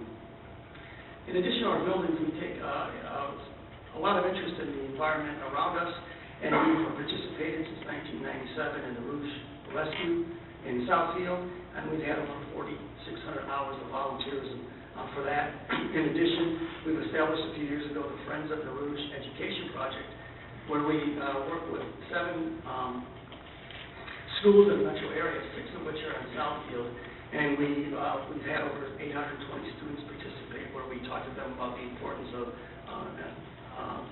the environment and what they can do to improve that. As we could talk more about the education area and contributing to our communities, in 2001 we established the DENSO North American Foundation. This was the first corporate foundation established by a Japanese-based automotive supplier in North America. We've donated over $5.5 million across North America to education and disaster relief. Of this amount, $2.5 million was donated to 9 Michigan colleges and universities. Also, since 1991, the DENSO Oakland Schools Education Foundation has provided over 260 scholarships to students of Oakland County. One of our core values is the commitment to local communities, and being in Southfield, we are committed to Southfield, and through the years we've done a lot of activities, and we want to continue to do that. One is the Goodfellows Food Drive and Holiday Giving Tree. We'll continue to do that this year. We contributed $10,000 to the Southfield Teen Center to equip the DENSO Theater, which uses plays, music events, and fashion shows and more for the kids.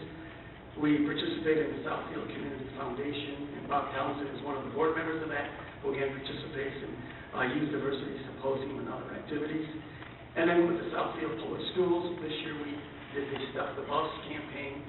In addition, we have partnership councils where we have some of our associates who work with STEM education, the marketing, engineering, manufacturing groups work with the different kids in the Southfield schools to teach them more about the opportunities in the auto industry. I'd now like to talk a little bit about the proposal and give you a brief outline of the proposal that we're coming up with and would like to make tonight. And that's the projected capital investment between 2012 and 15 of $44.6 million. With this would come an increase in jobs of between 165 and 275 jobs, primarily in engineering, but also some professional jobs in our corporate function and sales area. The important part of this activity is that it's to really establish a stronger role in our R&D activity. So currently, many of our engineering jobs are related to application engineering to our customers. But with the R&D activity, this is a new step that we want to grow in North America. We would like to try to do it in Southfield.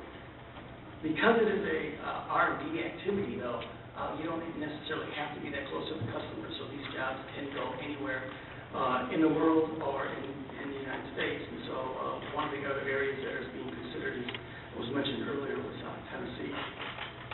Again, we want to work to have that done here, and hopefully by going through this project, we can do that.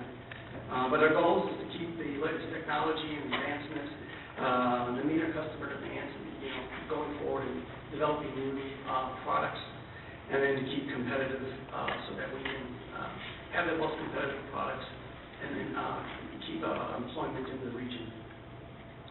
When we look at the activity here for what we've done in taxes, property taxes in the Southfield area over the last 3 years, this shows the chart of the real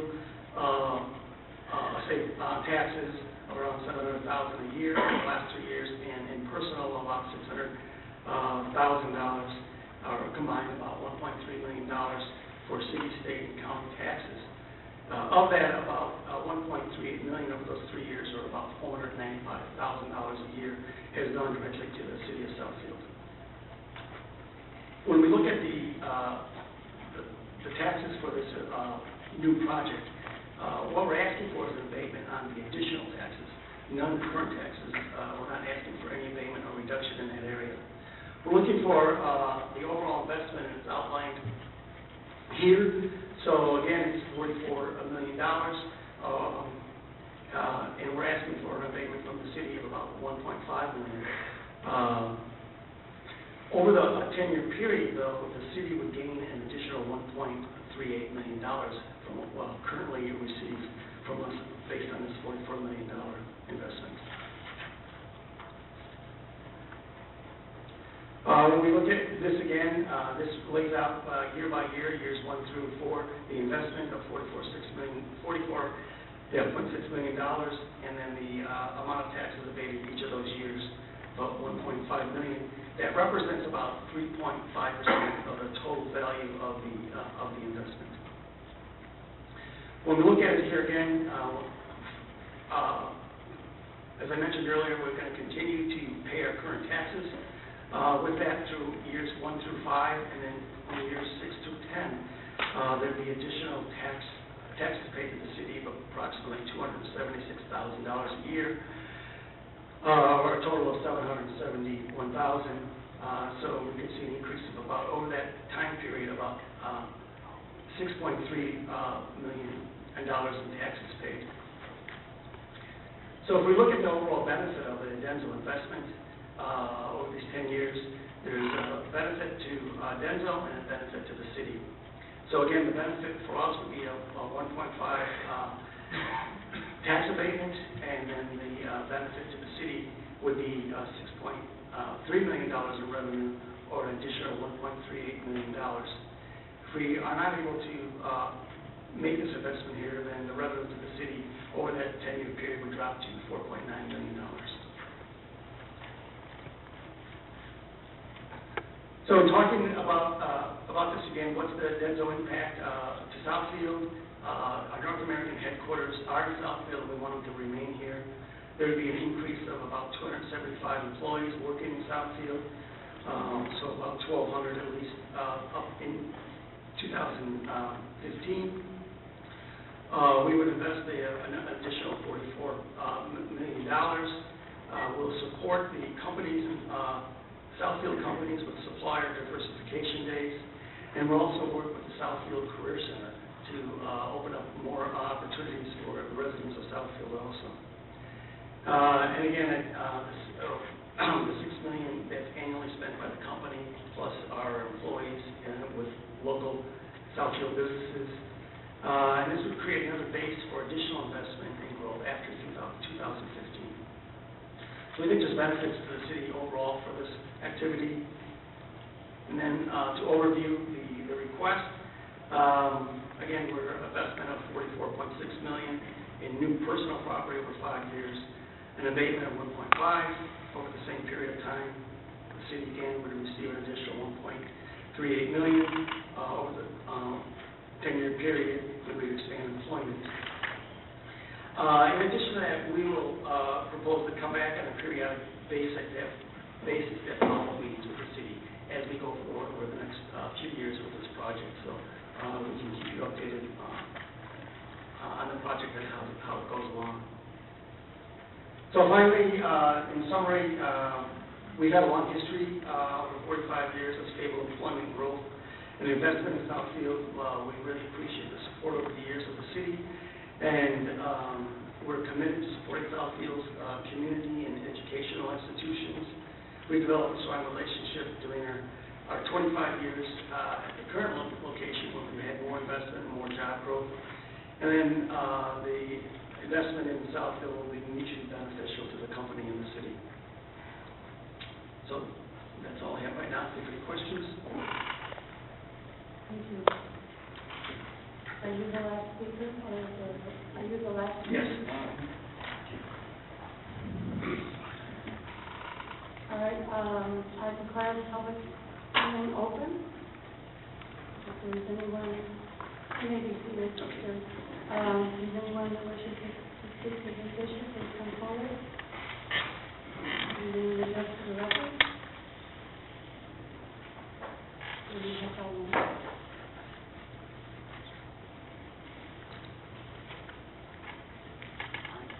Madam President, my name is Gerard Mullen. My address is gerardmullen2012@gmail.com. Tonight, I'm here to talk about those nice guys at DENSO, Council's favorite corporate criminal and Southfield's best-known fellow and the city's #1 tax avoider. This evening, DENSO is back asking for their third tax abatement. Despite that fact, DENSO has had a continuous 50% tax reduction abatement in place from 1997 running through to the end of 2018. Yes, you heard me right, 2018. And to top it off, DENSO sued this city in tax court in 2010 and won through a consent judgment. So this third tax abatement, if approved tonight, will be yet another tax abatement, a piggyback tax abatement. Every Southfield taxpayer should know that this public hearing for this DENSO's third tax abatement was tentatively scheduled for last March 19th. Why the 7-month delay? The answer, bad publicity. Really bad publicity. First, on January 30th, DENSO entered into a 22-page plea agreement with the U.S. Department of Justice, with DENSO pleading guilty to automobile parts price fixing and bid rigging for a period of at least 10 years. Also, DENSO agreed to pay a $78 million fine. The next day, you folks read about it on the front page of your Detroit Free Press. If you missed it, simply Google DENSO, the criminal. Then on March 5th, this plea agreement was filed with the U.S. District Court in Detroit. Then more bad news. On March 26th, a DENSO executive copped the plea and got a 1-year prison term and a $20,000 fine. Then more bad news. On April 26th, another DENSO executive copped the plea and got a 14-month prison term and a $20,000 fine. Both of these criminal pleas were filed in U.S. District Court in Detroit. Now that the bad publicity has died down, Council is trying to sneak DENSO's tax abatement through while no one is looking by using an unorthodox procedure to quickly and stealthily place this public hearing on tonight's agenda. The orthodox procedure takes 4 to 6 weeks, but for Council's favorite corporate criminal, just 1 week.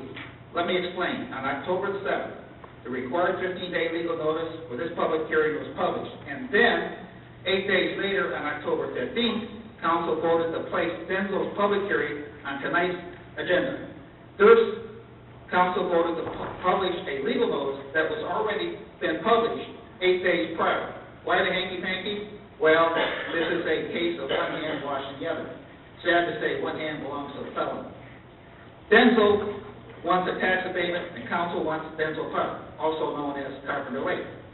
Remember last November when DENSO conditionally donated $150,000 for DENSO Park? Then 2 months later, on January 27th, DENSO asked for this city for a piggyback tax abatement. And then 3 days later, the bad publicity began. DENSO has plenty of money to donate to the city, but DENSO has no money to pay taxes to the city.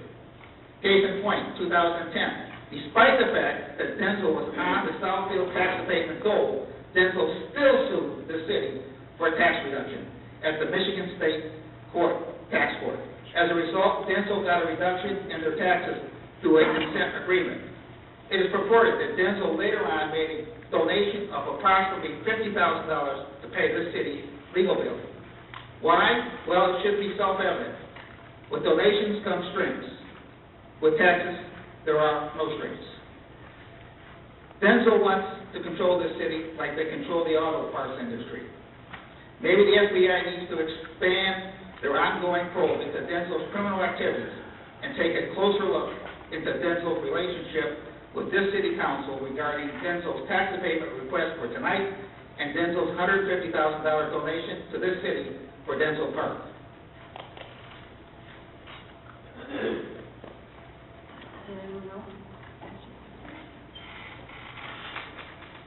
Fred Bunker, 24201 Gardner. We've had the benefit of DENSO visiting us previously for tax abatements, and as I got concerned in 1997, when not only DENSO but Lear who we also read about in the newspaper following $35 million in tax abatements.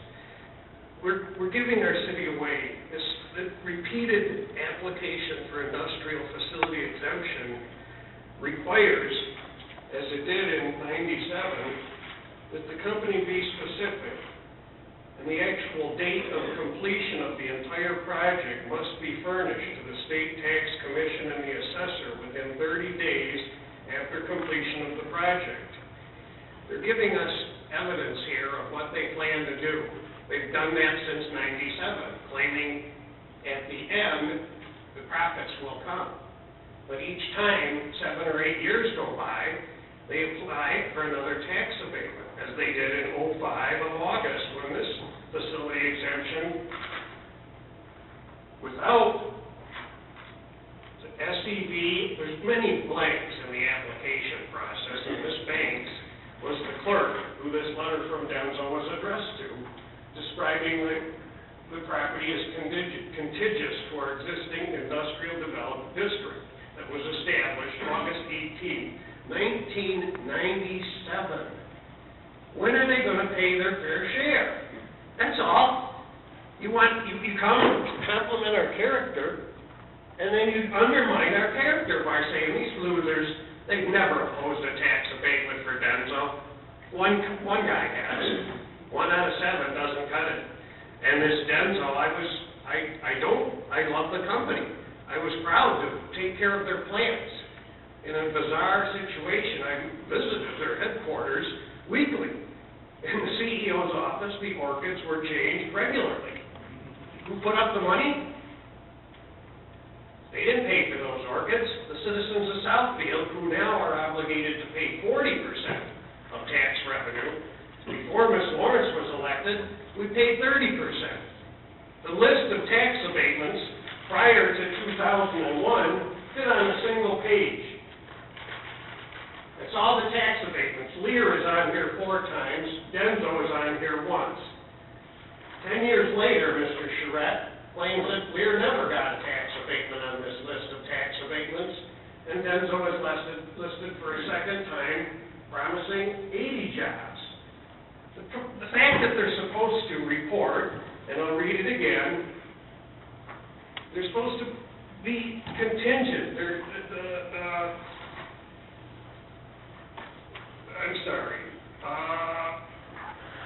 List of existing machinery is supposed to compare to new machinery. The employees are supposed to be listed by residents, so we know if they're creating jobs for Southfield residents. They're supposed to have an affirmative action program in place that we can determine year by year. If the federal government isn't watching too closely, it's our obligation not to let another Lear happen while we're monitoring tax abatements 0 times. How does Lear get $400 million in bankruptcy? 6 tax abatements and 3 meetings, Mr. Moss. Lear got them 2 at a time, starting in the early 90s. And what you saw what they were, $400 million out of our pockets as United States residents. Who can we punish with Japanese tax breaks? Not the Japanese, the residents, who were increasingly told our obligation to pay revenue is going this way, while revenue from commercial is demanding that we obligate them to pay less because, you know, in 22, that's when they're really going to pay their fair share. Like they told us in 97, about 12 years from 97, 2009 was when they were going to pay their fair share. 2005, they reduced their fair share, again by 50%, as Mr. Mullen, far more experienced. This policy has got to be reviewed. I appreciate the tax abatement policy. It was meant to provide financial assistance to those applicants who could demonstrate a need for financial assistance. I'd like the representative DENSO to tell you how much the company earned worldwide last year and how many jobs they've created in Southfield since 97. It's a simple request. Thank you for your time. Thank you. Anyone else? Would you name and address for the record when you have 5 minutes? My name is Brian Jones, and I'm at 5,000 Thomas Center, I just like to say, I just like to look at the bottom line here. I believe that, that people make mistakes. The company has already showed that it is, the people who are responsible paid the price for what they did that was wrong. I believe that the bottom line is the company has done a lot for students, the scholarships. I believe that they have, helped out with various other programs, theater, and, if they need a break to increase their business, and they can help with social programs, they can help with the library, who's right now, our funding for the library is under par, and they're cutting back on jobs, they're cutting back on programs. If DENSO can help with those aspects of our community, such as the library, such as various social programs, scholarships, helping Lawrence Tech, and I say, hey, these guys, give them the path of atonement and repentance, give them a chance. If they're already shown that they're helping the city, then why not? They're already here. They're already supplying jobs and taxes, and they're going to continue to do so to a higher degree. And they've already shown that they're helping with social programs, they're helping with schools and scholarships. Give these guys a chance. And, that's what I say. Everybody makes mistakes, and sometimes people make big mistakes. But biblically it shows that a lot of people have had a chance. For instance, when Jonah went to the Ninevites, who were a disagreeable people, he was able to get these people to repent, and they were, everything was fine from that point. So everybody makes mistakes.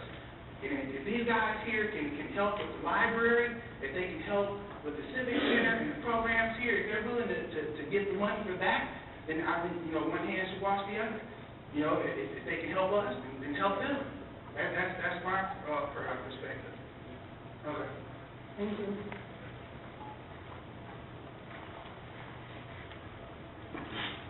Hi, everyone. I'm Stephanie English. My address is 28735 San Carlos, Southfield, Michigan, 48076.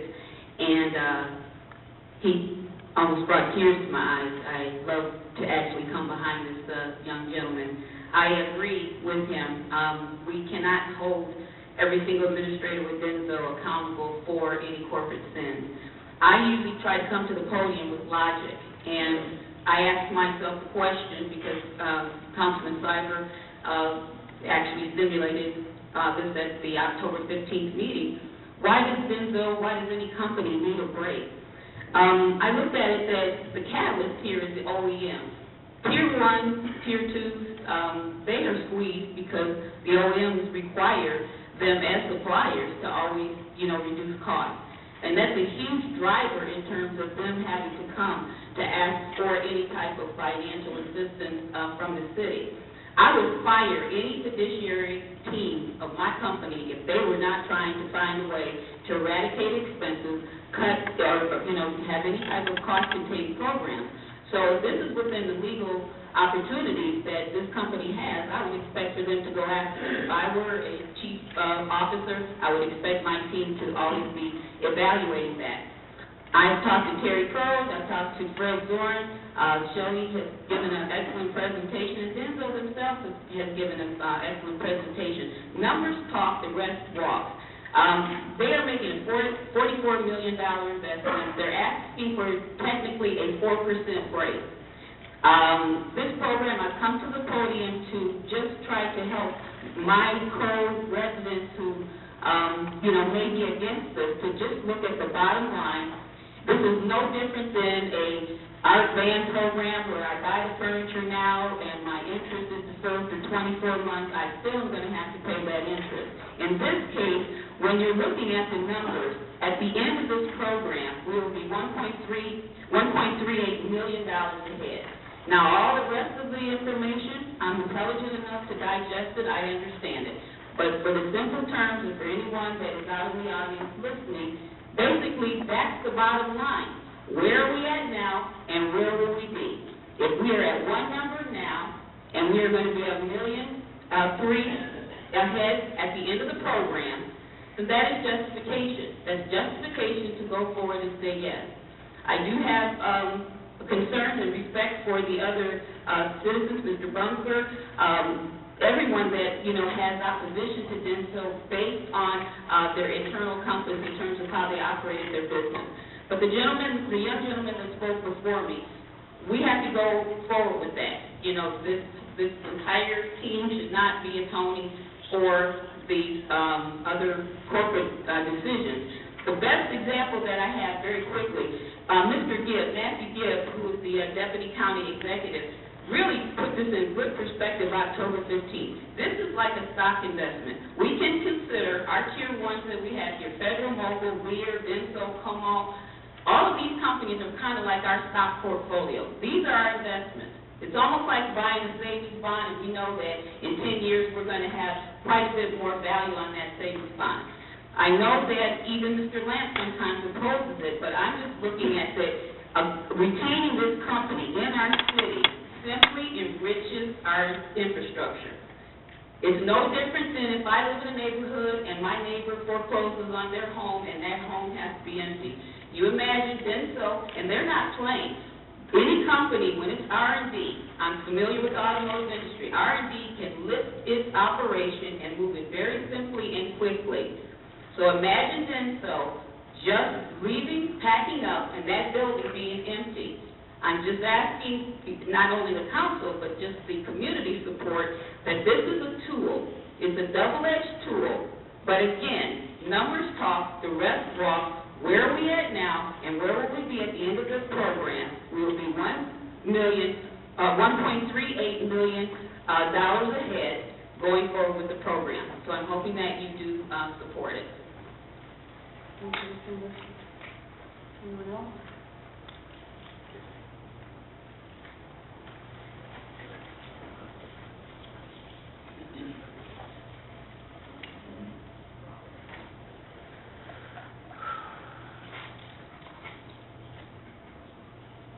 I was having a difficult, my name is Geraldine Amato. I live on, I'm staying at 9 Mile Road in New Evergreen, not too far from here.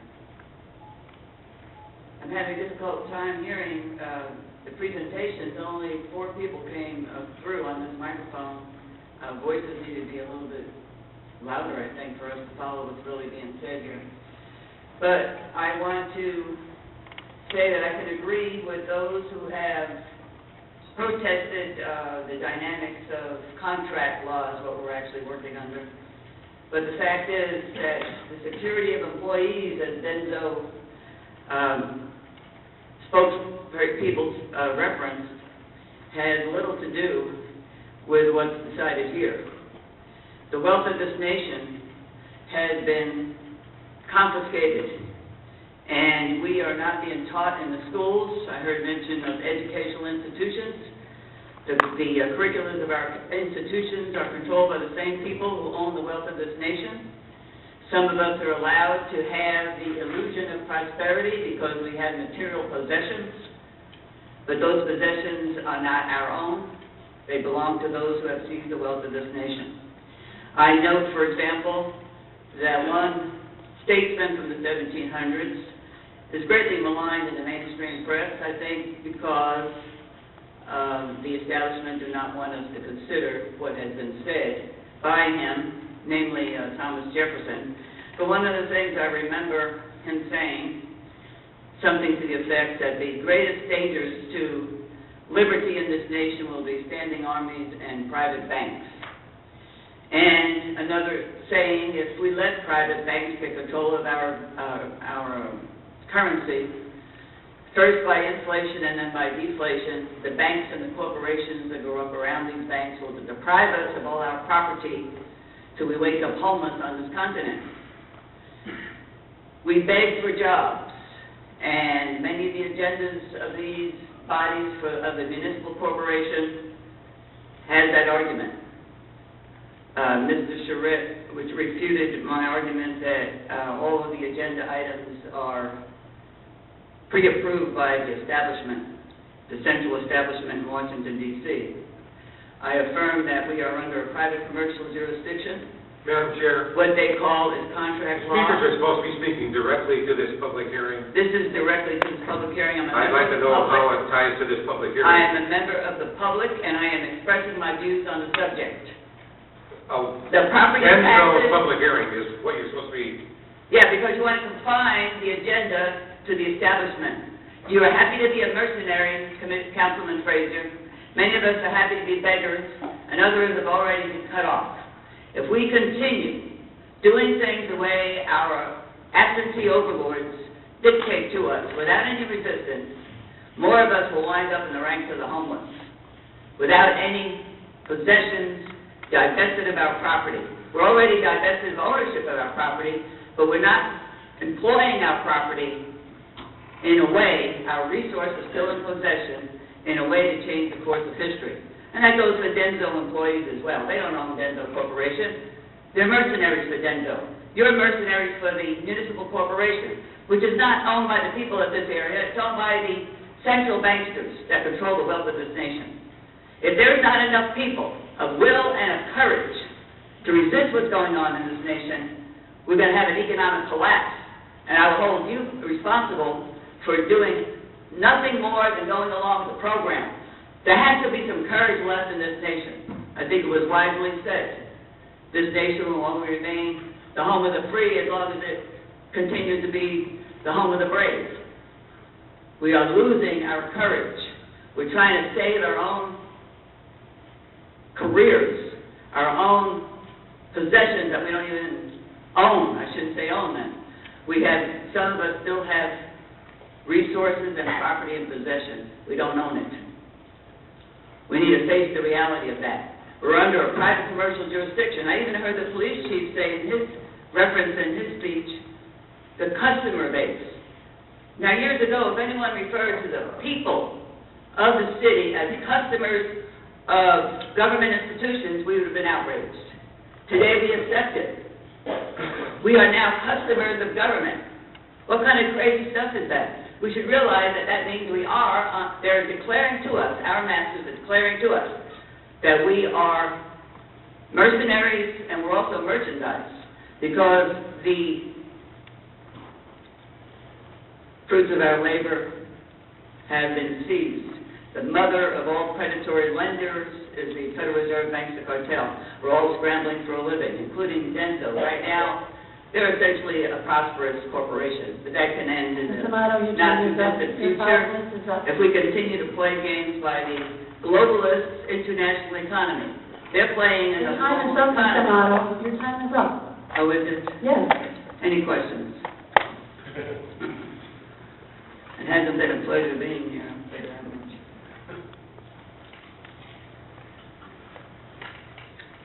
My name is Pamela Gerald. I am an independent voice for Southfield. If you are watching this meeting on Cable 15 or listening to my voice via YouTube or audio reproduction, I can be reached at P.O. Box 155, Southfield, Michigan 48037-0155, or by telephone at 248-352-9188. I am just a phone call away. And remember, residents, 2013 is just around the corner, and there'll be 4 council seats up for grabs. Now, I had a whole lot of stuff that I was going to read, and I'm just going to address some of what was stated tonight, and I'm hoping that this council is listening. DENSO gave this wonderful presentation to show all that they've done for the city of Southfield. They forgot to negate in their presentation about the $150,000 donation they gave to Carpenter Lake. When I appeared before this body to say that it was not maybe illegal, but a conflict of interest that they gave this donation prior to appearing for this tax abatement, some of you up there laughed at me. You said it wasn't true. You said they didn't give a donation. You said you didn't accept the money. Well, there was a councilman up there that said, we did accept the money. We did put it in an account, and we gave it back. So now, do you perceive? Don't answer my questions. Just ponder about it. Do you think it's a conflict of interest to have a company requesting an abatement to give you a $150,000 donation prior to their approval? Now, you talked about the fact that high unemployment in the state of Michigan. I agree with that. But all of you, with your intellect, your education, can say and agree with me, giving DENSO this tax abatement is not going to cure the state's unemployment rate. DENSO says that they spend $6 million with other businesses in this city. Now, if that's true, and they've hired all these employees. We should have more foreclosed homes sold. We should not have abandoned houses. The restaurants should not have closed. Some of the cleaners that's been around here for about as long as Southfield has been a chartered city, which is going on 55 years. That is not the case. That is not the case. Now, DENSO was fined $78 million, and their parent company, Yazaki, was found guilty or fined $470 million for a combined total of $548 million. Now, if the criminal fine was almost $500 million, how much do you think they price fixed and bid rig the auto industry for? Now, Mr. Myron Frazier made an analogy, and let me correct you for quoting me. You made a statement about a $1,000 TV and a person paying $1,000 versus a person getting it for $900. Which TV would they buy? Well, since I've worked in retail and customer service, they will pay the higher price with good customer service. I'm upset about the fact that you guys are not inquiring into this probably ongoing investigation by the U.S. Department of Justice, who found them guilty of price fixing and bid rigging to the tune of a $548 million crime. But, Madam Seymour, you were concerned about me standing out in front of Parks and Rec. You wanted to investigate a suspicious circumstance because I was passing out flyers for our magistrate, Donna Foley, who was running for judge. Now, why aren't you enthusiastically investigating this matter? You know why you're not? Because you want that $150,000 donation. Carpenter Lake is your baby. No one said they disagreed with the project about Carpenter Lake. They disagreed with the timing of it. I'm upset about the fact that you guys are giving this abatement. You're going to do it. We are down 30 police officers in this city. We are still down 7 firefighters in this city. Our police officers have not had a raise in 10 years. They have not had an acceptable contract since 2008. Now, that's something that you should be thinking about. You used the millage as a fear tactic to pass it. Okay, great. You succeeded at that. But what are you going to do about public safety? DENSO will benefit from public safety by being here. I don't believe that DENSO is going to pack up and leave if they don't get this $1.5 million. I think if you guys give this abatement to DENSO, you will be unpatriotic against the U.S. Department of Justice. You will be unpatriotic to the residents of this city. And I think all of you should step down. Mr. Cyber, I appreciated your comments. You did a lot of fact-finding. You said that you weren't sure. The people heard. Ms. Gerald, your time is up. Thank you. Do not give DENSO this tax abatement. Say no to DENSO. No to DENSO.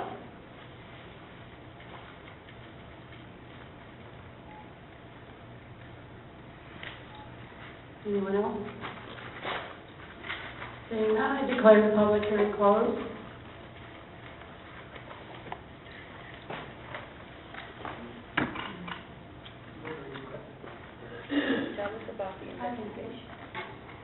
Madam President, could I make a couple comments? Yes, please do. Regarding this, I'd like to clarify a couple points. One is the comment about Yazaki being our parent company. They are not. No relationship. Okay, there's no relation, right, there's no relationship. No relationship.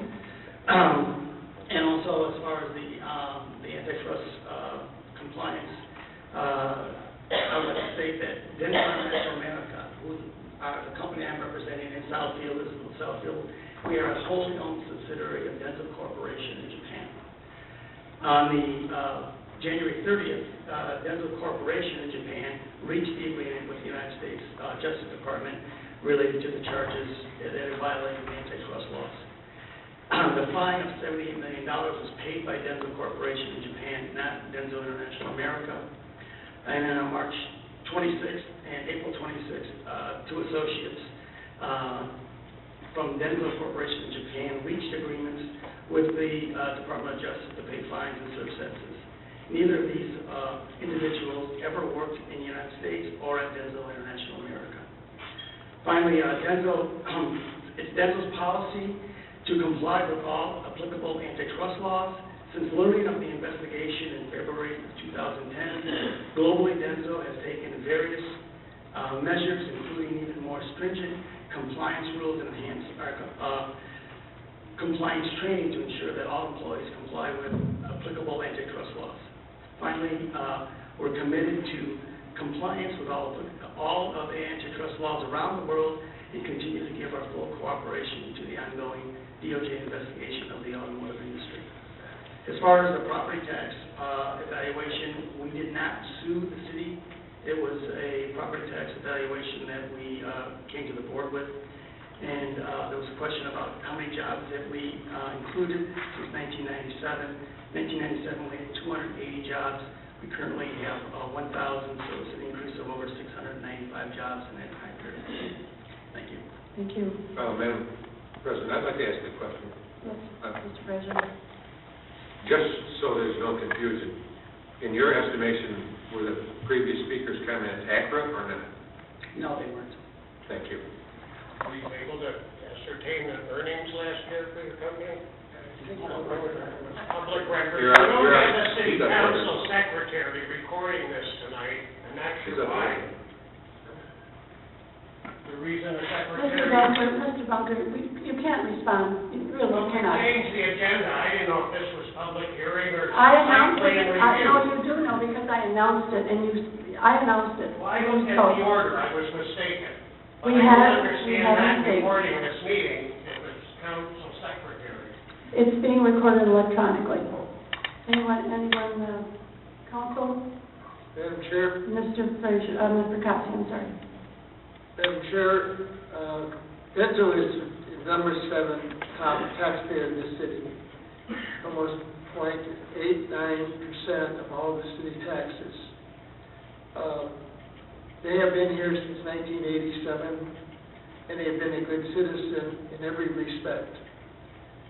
I am going to move, if there's no other question, I'm going to move that the request from DENSO International America of Southfield be approved for a personal property tax exemption under Public Act 328, 1998, is amended at 24777 DENSO Drive.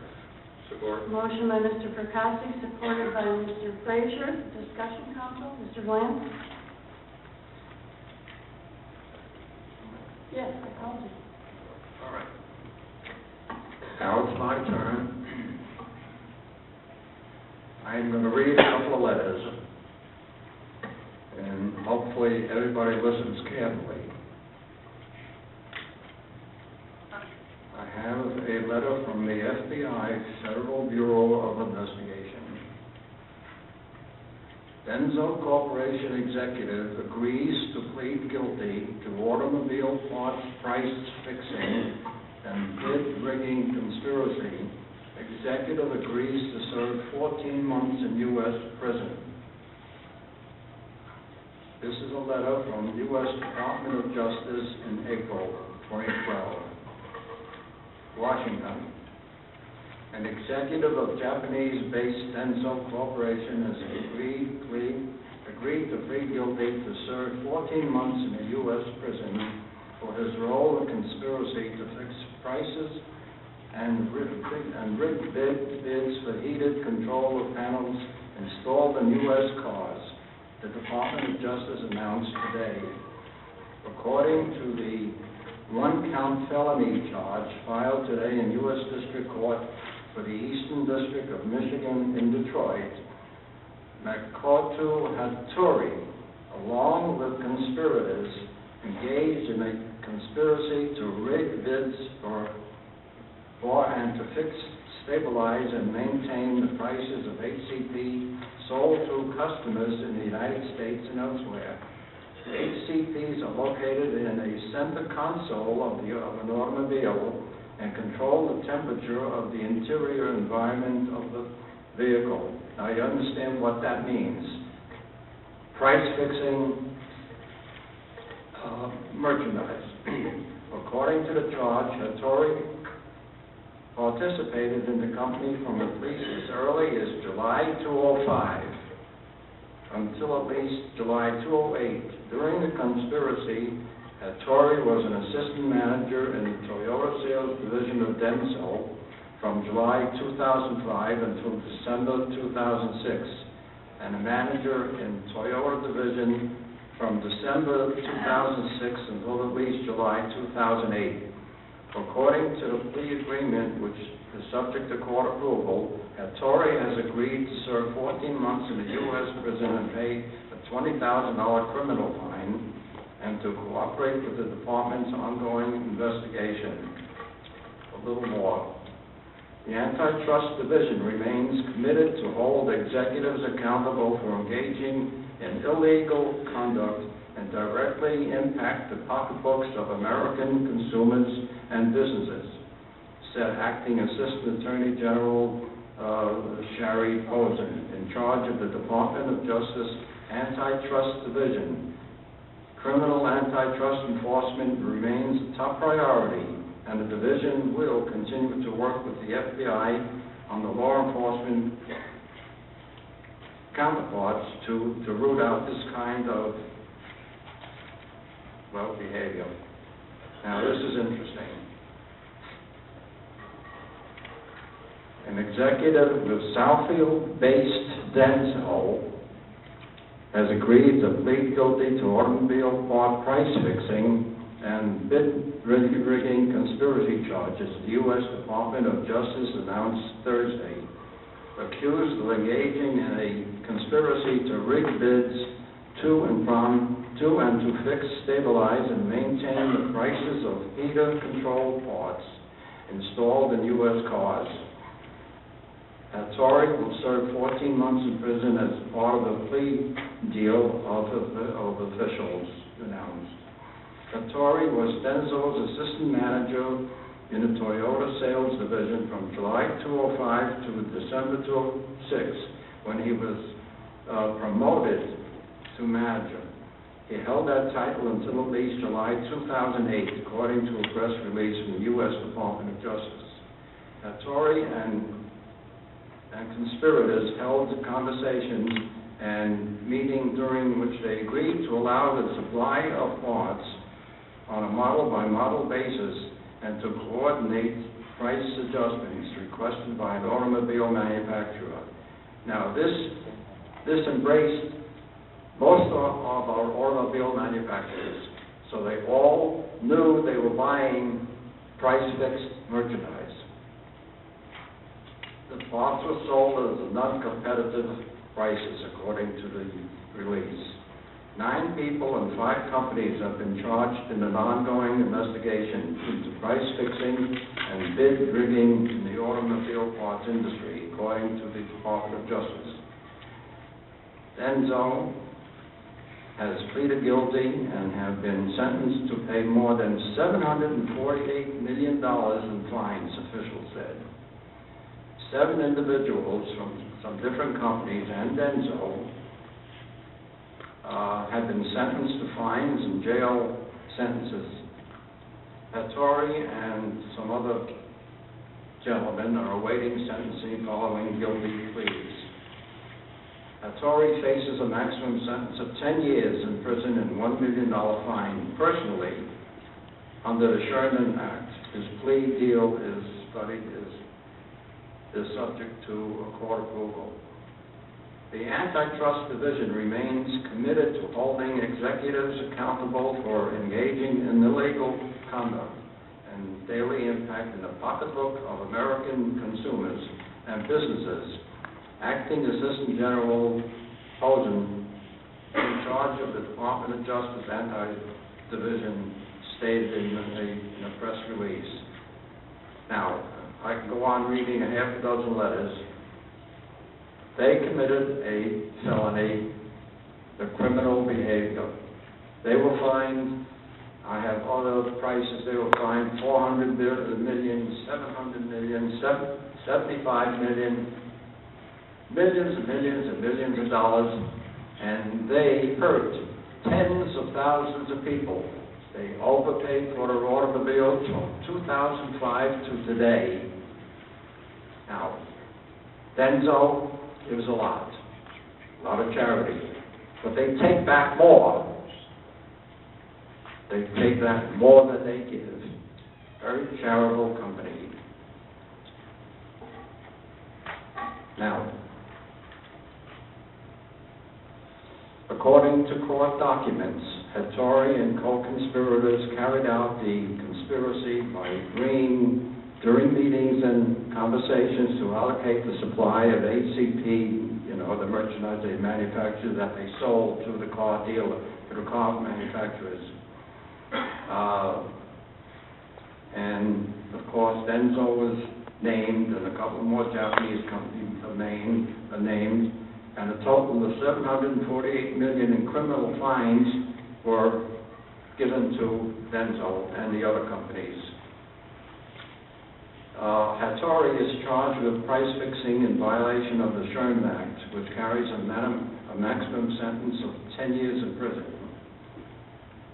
But it goes on to say the trial was in the Detroit field office with the assistance of FBI headquarters and so on and so on.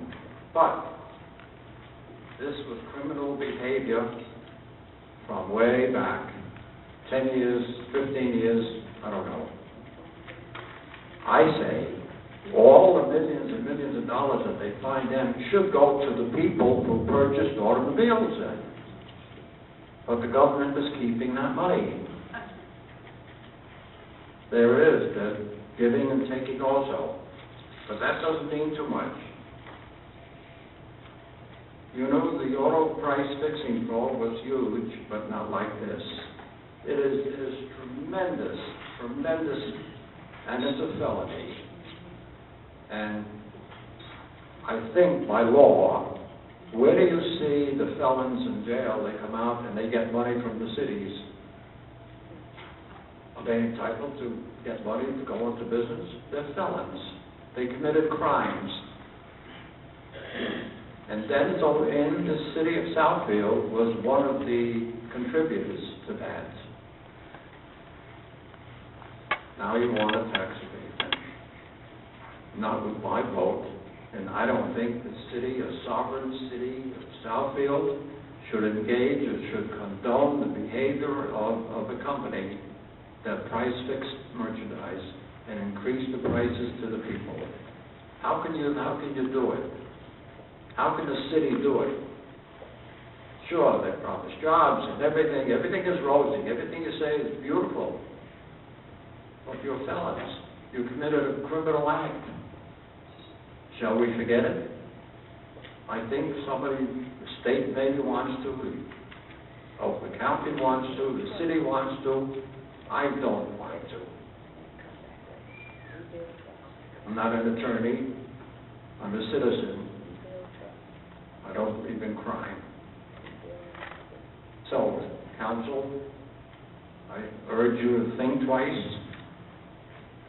Do not vote for a tax abatement to this company today. See what happens in 10 years from now. Thank you.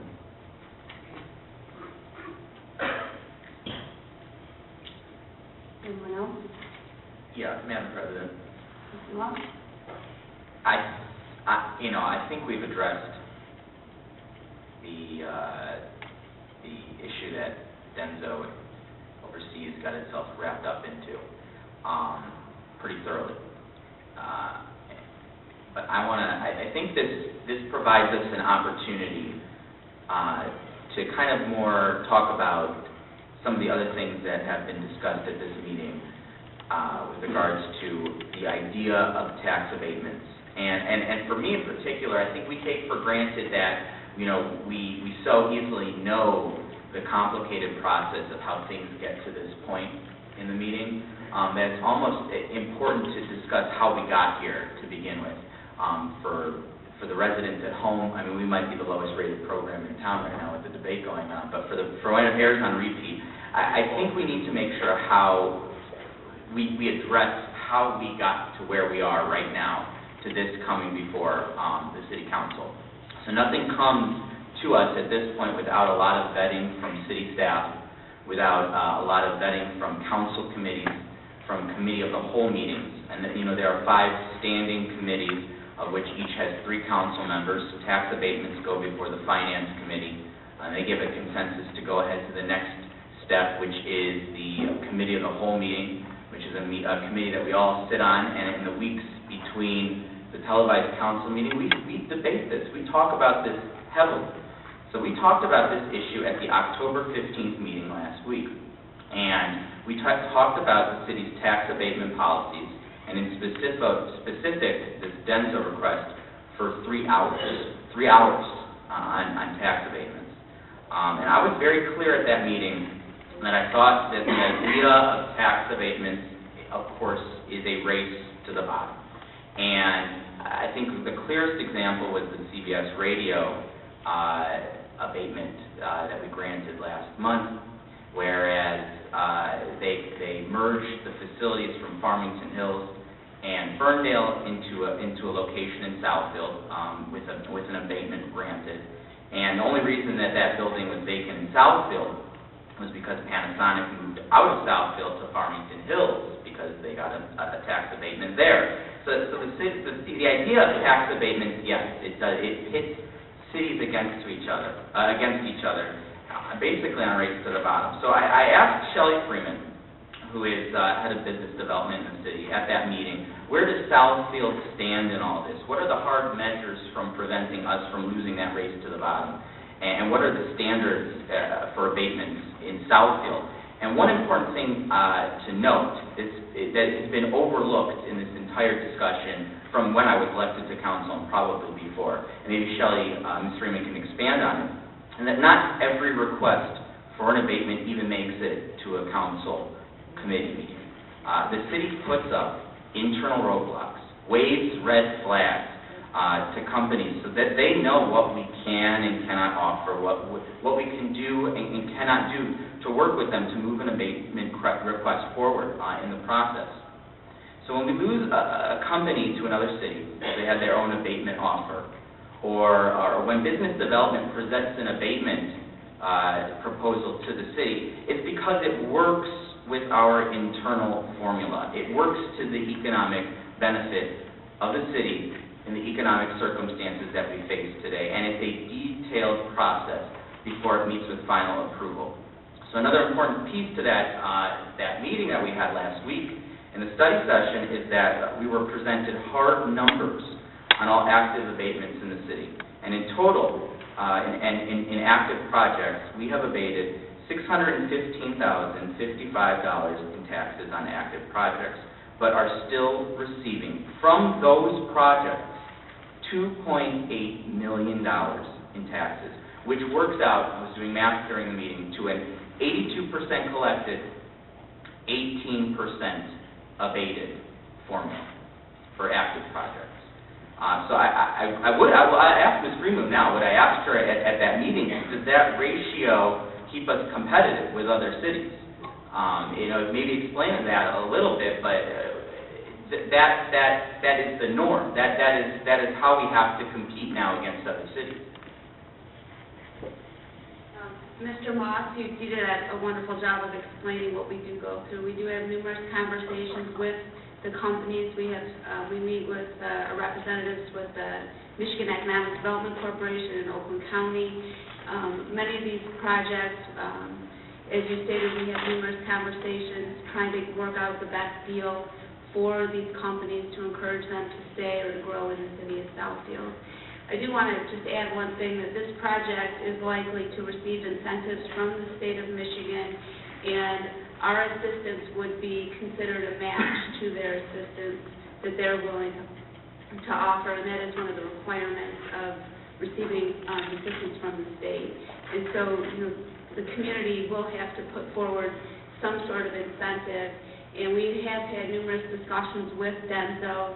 They are willing to host a diversification day to encourage more of our businesses to do business with DENSO.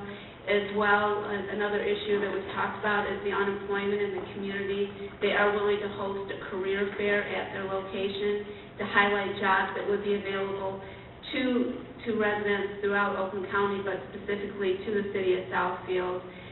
This is an example that has been used with other businesses. I want to remind you that tomorrow, Secure 24, another business that we worked with, is also hosting a career fair at their location. So, our commitment in working with these businesses does help these companies stay and grow in the community. And we've been working hard with DENSO to bring this project to fruition. And another point that was brought up in that meeting last week was from Mr. Zorn, who mentioned that, you know, this is the norm now, and I think the reason that we're living in a different time with more abatement requests than we were maybe a decade and a half ago is because of the economic conditions we're in. We don't want to continue this policy, but we want unemployment in the city of Southfield to reach a certain level before we can move forward and stop entertaining some of these requests. Absolutely. The city does have a high vacancy rate in the community, and any effort that we can do to encourage people to grow in the city and offer different incentives, we're willing to put forward. Okay, so getting back to the DENSO request in specific, yeah, it kind of dwarfs all the other active projects combined. It's a request to abate $1,542,627, but bringing in $6.3 million in taxes to the city. And I did the math on this one too, and it's remarkable that works out to an 81% collected, 19% abated, which is right on line with the other projects that we have. So, and I know that initial proposal started off as a no jobs gained project, but turned into an investment of $44.6 million of investment and bringing 165 to 275 jobs to the city. So that overall investment is a 4% abatement to the city. So that's where last week I hammered DENSO a little bit in the last meeting, because if you want us to give to you, you know, you have to give to us. We have to meet somewhere in the middle. You want workers coming to Southfield. We want residents coming to live in Southfield. So this was an idea that was promoted by Councilwoman Jordan at a different request earlier this year. And I asked them to commit to working with our administration so that new workers moving into the area could be tied into city-led efforts to resolve some of our housing needs. And I just want, you know, maybe on a televised meeting for representative, you said you commit to doing that. Yes. And that is central to resolving some of our unemployment issues and our housing crisis that we face.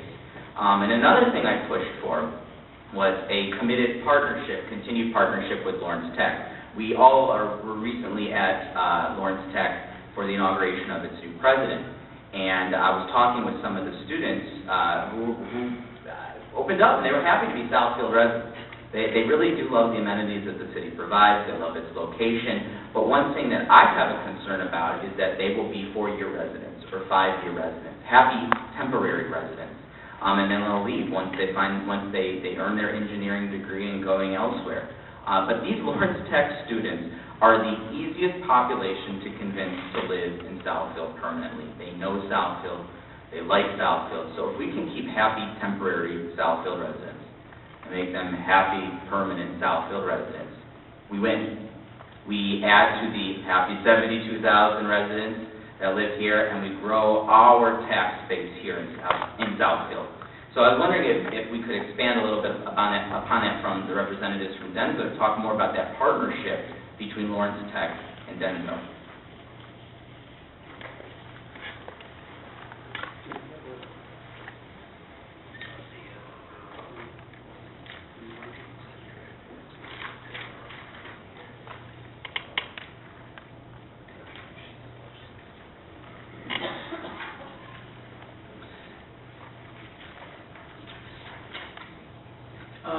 As we mentioned before, we do have a long relationship with Lawrence Tech also.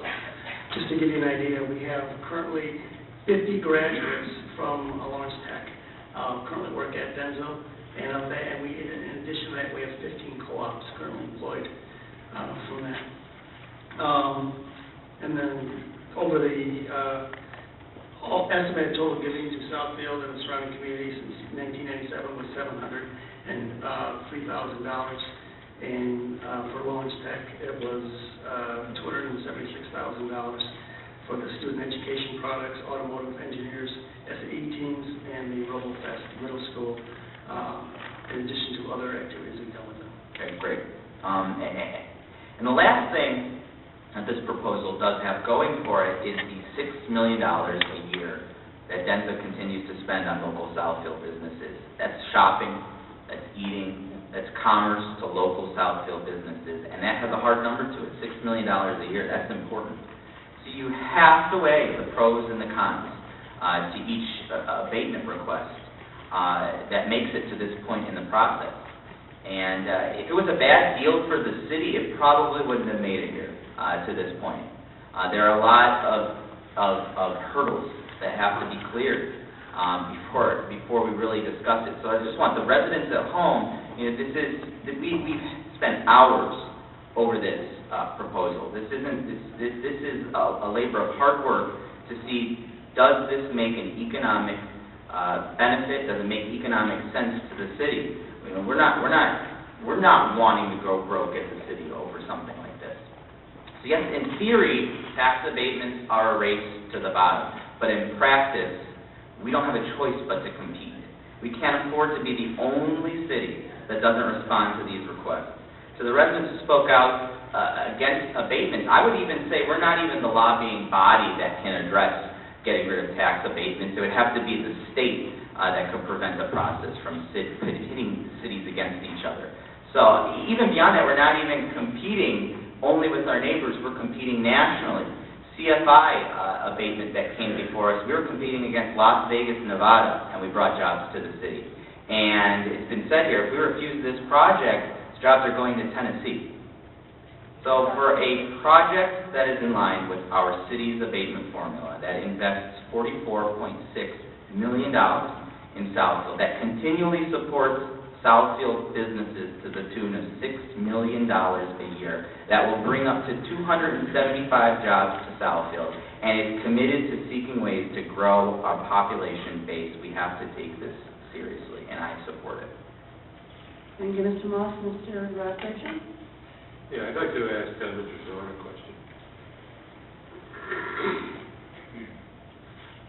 Isn't personal property tax on the chopping block? Yes, sir, it is. Okay.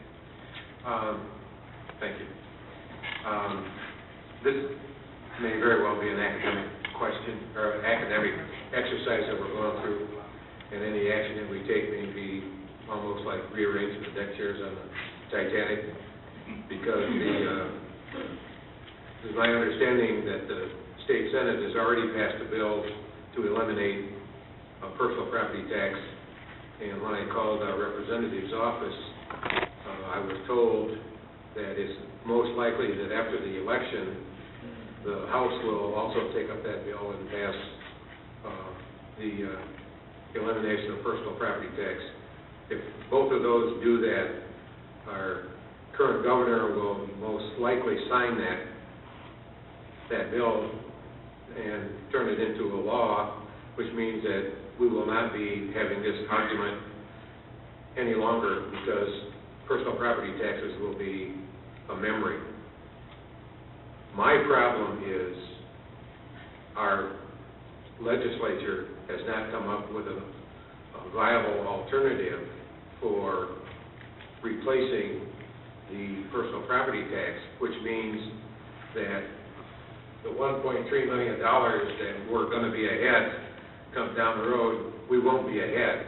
That $1.3 million will not be collected and not come to the city. And if our state legislature doesn't come up with an alternative, that just means that we will have $1.3 million less to make decisions about to go into our general fund and make decisions about hiring police and fire and doing the things that our general fund covers.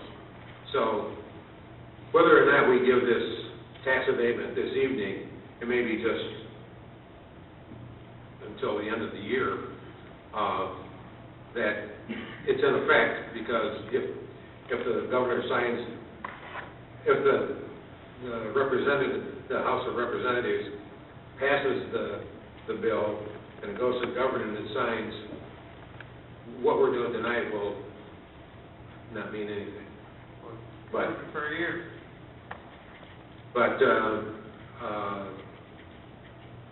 the law that's on the books right now gives us an opportunity to be a partner with a business that comes to us and says, we're willing to invest in your community, but we want to be partners with you. And as partners, we will do some things. But we want you to grab the oar on the other side of the boat so that we're both pulling on the oar and that we're in the same boat and we're working together. So with that in mind, I'm going to support giving the tax abatement, because I think ultimately we will still be partners and we will still expect DENSO to do things for the community, whether or not they're paying personal property taxes or whatever the alternative is that the state government comes up with. Thank you. Thank you, Mr. Treasurer. Mr. Lance. You know something, everything sweet and smooth. They're thinking, they're not thinking. Hundreds of thousands of people overpaid to buy the cars. Profit was made by DENSO and other Japanese companies manufacturing parts, automobiles. They came to Southfield, and they're heroes. To me, they're felons. They committed a criminal, they had criminal behavior, they cheated people. No punishment? Sure, the federal government punished them by fining them. That fine doesn't mean a thing. They have 50 times as much money. They're willing to pay the fines. But when the people bought these automobiles, did they know they were being cheated? No. Nobody told them. Do you know what it amounts to by the cost of what those people overpaid? Millions and millions and millions of dollars. And you're condoning that? You say partnership? The legislature said yes. What makes them right? No, it's not yes. It shouldn't be. We should not grant a tax abatement. And I hope they think, no, that it doesn't seem to think hard. I don't know. But they committed a crime. They're felons. You don't reward crimes. You don't. We don't. I don't. You want to reward them? Sweet and smooth wants to reward them. I'm surprised, but not so surprised. They'll probably get it. They'll vote for it tonight. So I hope the people out there see that. See it. Crimes have been committed against you. And they're rewarding them. Well, I understand why. I come from a different planet, maybe. But be careful. You'll have a backlash. It's going to come back to bite you because you're condoning crime. What more can I say? If you condone crime, as you're going to do, as you're doing, as you believe you should do, as partners and all that baloney, you're going to have a backlash. It's DENSO who has so much success, doesn't take the tax abatement, and is a good corporation, good people. And you can afford to give the $400,000 to the school, to the university here. You can afford all that. You don't even miss it. You just gave some money to the Southfield community. I wonder if they know anything about you. I doubt it. Sure, you give. It's very good that you give, but you take back triple and double. You're making money, so be good. Don't ask for the tax abatement. stay in business, do what you're doing. You're not lowering your prices, so you're still under the effect of the price fixing. You're still charging the high prices. Look what you're making. Well, what more can I say? Council, don't do it. Let it go. They can do business and make more money than the city has. The city's got problems. We're trying to straighten out, and we'll be all right. But be a good corporation. You sued us for taxes too, I understand. You settled, the city settled for $50,000. You gave us $50,000, I think. I didn't go too deeply into that, because we had a lot of lawsuits. Madam Chairman, the motion has been made. You still made money on the taxes. Okay. Ms. Jordan. Thank you. Madam Chair, I am going to ask for a roll call. I am also. Thank you. Go ahead, if you want to speak. You know, when I am presented with tax abatements, I look at each tax abatement individually. And while I do appreciate your commitment, dedication, your service to the community, this is one that I honestly, in good conscience, cannot approve. I'm sure you may have enough votes to carry it, but I cannot approve this one based upon the struggle that we've had just within the last year over the budget. And looking at the dollars that will be abated over the next 5 years, I don't think we can afford to lose those dollars. So with that said, I cannot support this abatement. All right, it's my turn.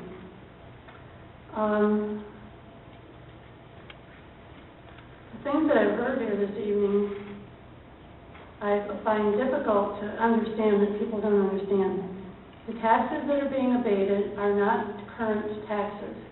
These are based on new equipment that will be coming in to this organization. And only for a period of, 4 or 5 years. For a short time. That's what these personal property taxes do.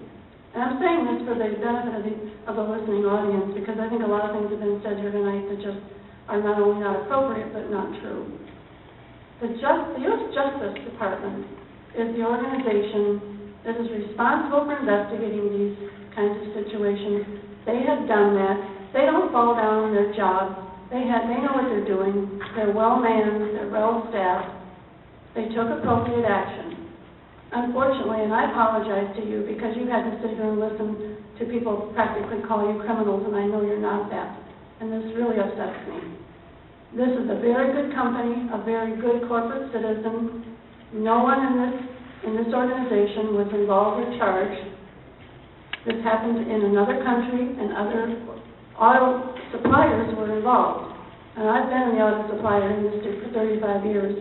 I understand how these things work on a very intricate scale. That's got nothing to do with it, but it just, I do empathize with the situation that you're involved in with trying to get this new business here in Southfield. If you lose it, it goes to another city, and you will lose jobs, and we will lose taxes. So to make this investment for 4 or 5 years, just that period, we will make so much more after that. I support this, and I support it without apology to anyone. This is the right business decision, and again, I apologize to you for some of the things that have been said implying that you're felons. You're not felons. This is just beyond belief to me. I didn't plan on making this kind of statement, but you don't deserve this. And I will support this abatement because I know it's good business. We will have, if you get this business from your parent company, if they award it to you, then we will keep the jobs that we have here, and we'll get new jobs. If it's not awarded to you for some other reason, because corporate powers that be say some other location should get it, then it's going to hurt you, and it's going to hurt us. So I support this in good conscience, and with wholehearted support for, you've been an excellent corporate citizen, there's no question about that. Anyway, I'm going to call for a roll call vote. We do have a motion by Mr. Perkowski, supported by Mr. Frazier. Madam Clerk, if you please call the roll on this. Thank you. Mr. Moss? Yes. Mr. Lance? No. Ms. Jordan? No. Mr. Frazier? Yes. Mr. Percassi? Yes. Mr. Seibert? Yes. Ms. Seymour? Yes. Okay, you have 5 in favor and 2 against. The motion passed. Motion has passed. Thank you, gentlemen, very much. Madam Chair, I would just like to say that to DENSO, I am personally happy that the abatement was passed. I do expect the partnership with this community, and I said at the study hearing, you being in the city is very important to us. The survival of the city, we are, as every city, in a real challenge. I appreciate the list of partnerships and contributions you made to the city. I know you have to reach your bottom line too, but know that this is coming with a sacrifice. We have to go through this public process. I hope that the company is sophisticated enough to know that the people have the right to speak, and that the council listens and they have to make a decision. So we're moving forward. You have been a part of this community for years, and I expect for this, as you have presented, to be putting a stake in the ground to continue to build and grow in the city of Southfield. And you do have the city of Southfield who are proud to wave your banner in our city, and we hope that you continue to be corporate partners. Thank you. And I would like to thank the Deputy County Executive from Oakland County for coming this evening. Thank you very much. And the state, I'm sorry, absolutely the state. Absolutely the state. Everybody that participated. This is a major investment that you're making, and this is important. It's important to keep these jobs here, and I wish you every success. Thank you. Thank you.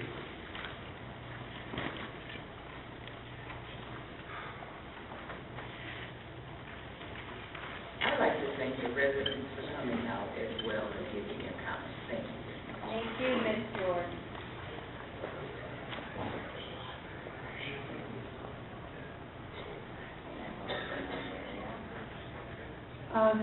Also,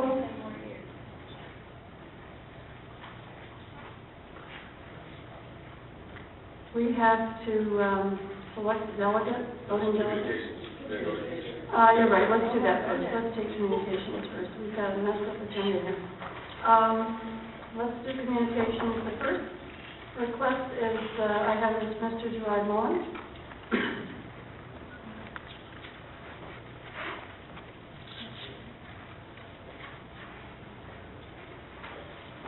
And Mr. Mullen, you know you have 5 minutes. Name and address, please. Madam President, my name is Gerard Mullen. Since 1968, I have lived here in this city, my city, the great city of Southfield, which is a family city. My address is gerardmullen2012@gmail.com.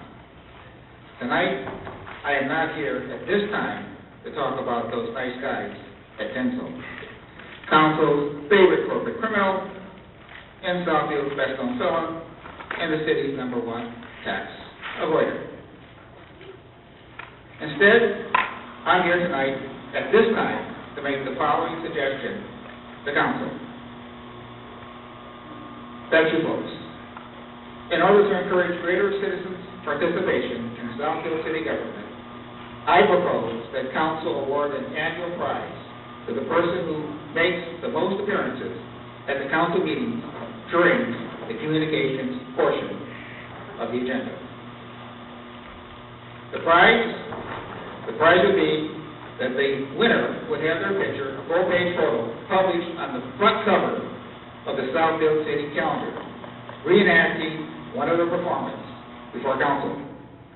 This would add needed variety to an already stale cover For example, this photo for this year's front cover was stolen. Your track was stolen from the month of March. Have the calendar gods no shame? Plus, we're all sick and tired of the same old photos, year in and year out. It's time for a change. Another example would be in this year's calendar alone. There are 4, count them, 4. Uno, dos, tres, cuatro. That's right, 4 full-page photos of none other than Council's favorite project, you guessed it, Carpenter Lake, also known as DENSO Park.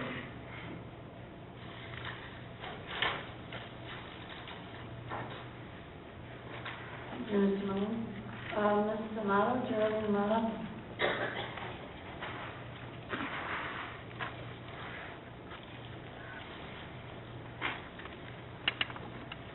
Geraldine Amato. I only can, under these time restraints, after spending, 4 hours here? 3, at least, to touch upon something I'd like to call to the attention of those folks interested in researching it for themselves. We are under a private commercial jurisdiction. The wealth of this economy has been seized. We own nothing. Some of us still have possessions and some resources in possession. Folks now enjoying a false sense of security with their material circumstances as a reward for being mercenaries for a malevolent establishment are not secure. They are not safe. We must change the dynamics of operating within this private commercial jurisdiction. Instead of merely complying to the orders from above, we must resist. I argue we must revive the spirit of the American Revolution. What happened back then in the 1700s has been repeated here. We are not under the principles of the Republic. Mr. Lance, this is not a sovereign city. This is a municipal corporation, which is a subsidiary of the corporate state of Washington, D.C. The U.S. Department of Bogus Justice is as guilty of many crimes against the people as DENSO ever was. It's another corporate outfit. Our courts are not courts of law. Bar association operatives are not allowed to uphold the law. If they dare try to uphold the law or press it, they'll get kicked out of the bar. They're attorneys, they're mercenaries, and they better play their role in administering this private commercial jurisdiction, or they will be so-called disciplined. This is one evidence of the tyranny under which we operate. I don't care what profession you're under today. You're a controlled profession. These professional associations that control the professions, they're not there to uphold the integrity of the profession. We are not free agents. They're there to control the professionals. And increasingly, corporate crime is a modus operandi of doing business. Ms. Seymour, you added the right phrase when you said this is good business. Well, it's bad business, and we're headed towards a commercial and economic collapse here in this nation.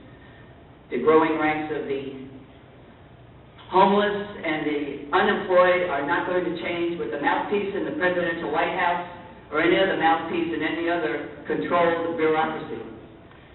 We are in serious trouble. I remember one former FBI agent and attorney, Ted Gunderson.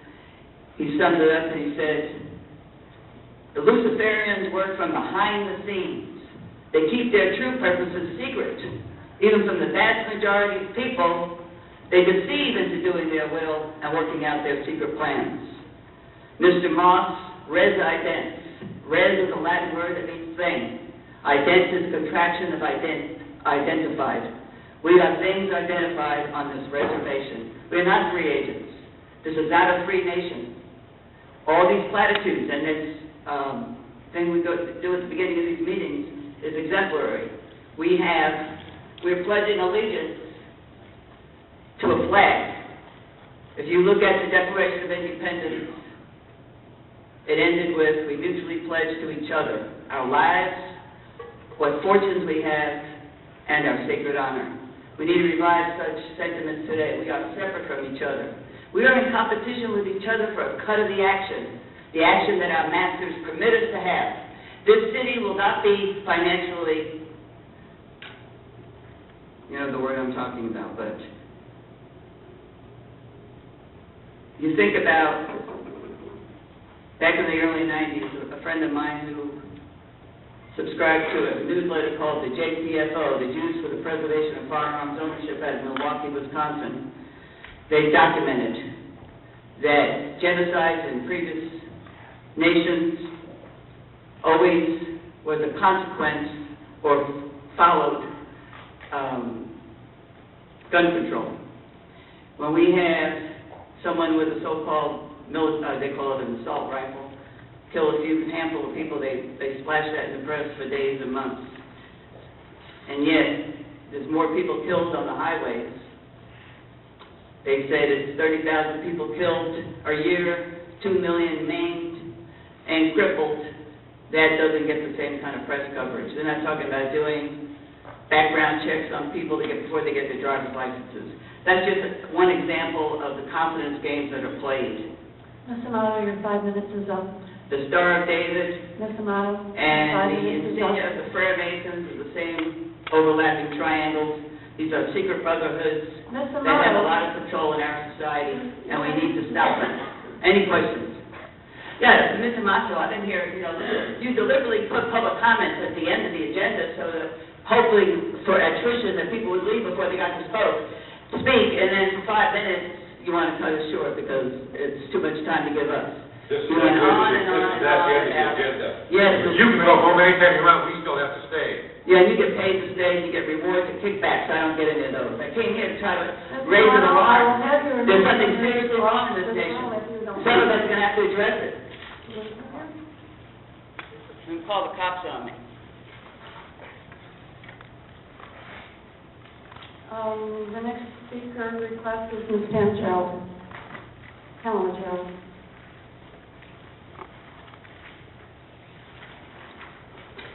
My name is Pamela Gerald. I am an independent voice for Southfield. If you are watching this meeting on Cable 15 or listening to my voice via YouTube or audio reproduction, I can be reached at P.O. Box 155, Southfield, Michigan 48037-0155 or by telephone at 248-352-9188, and I am just a phone call away.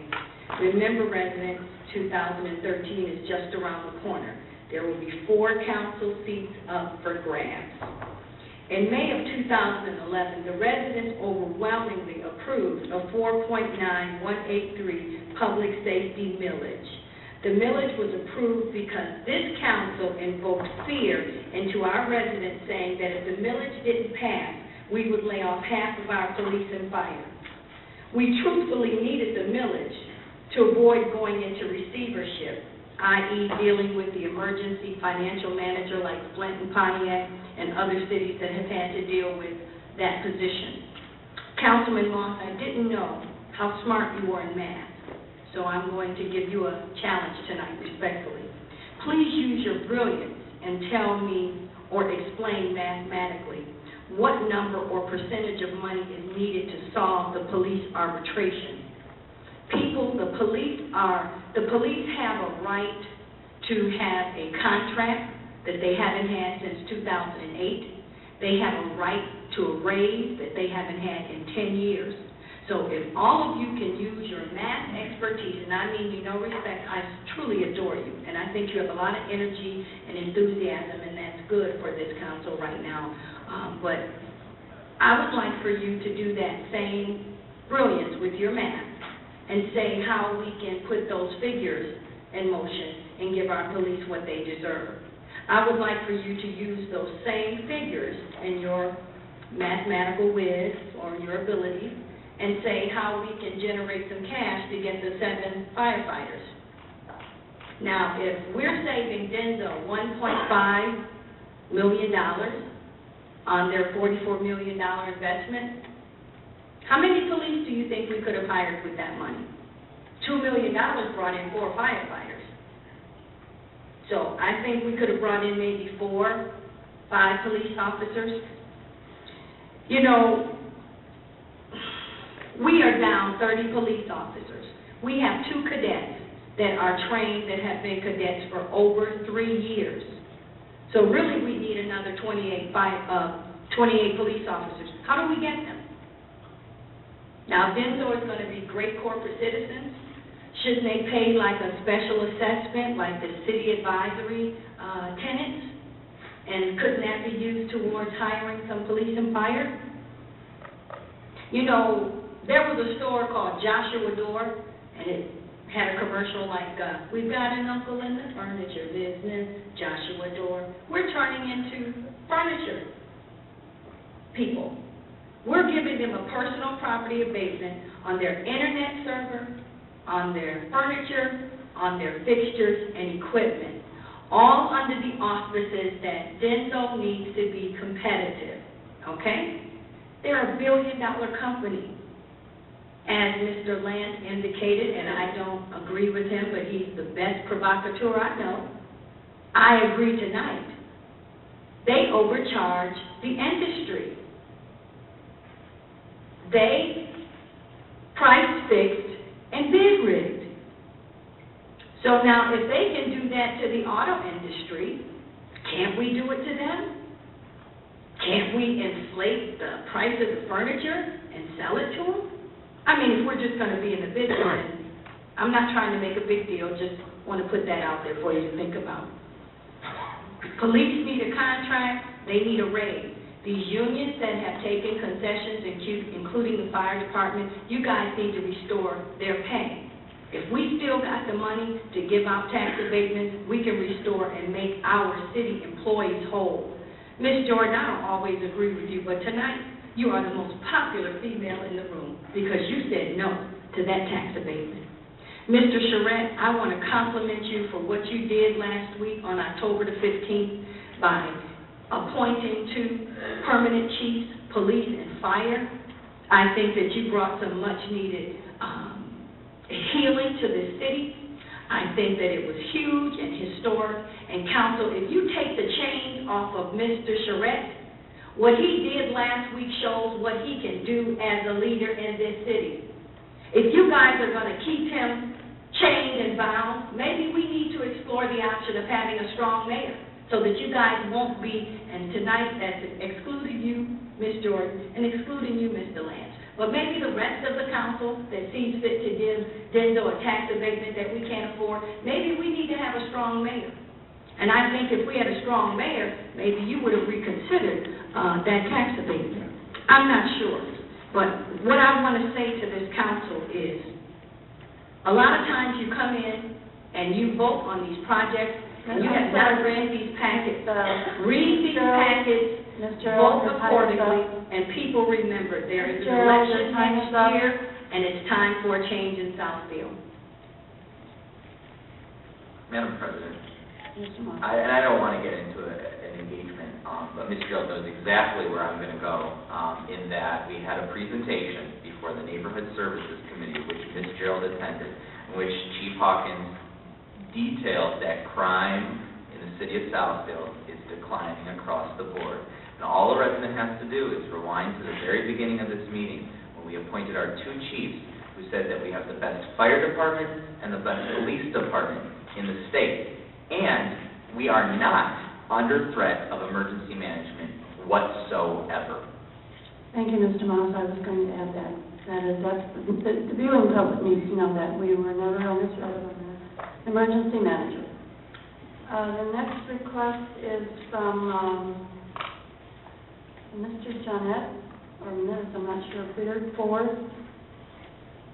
Is this person in the room?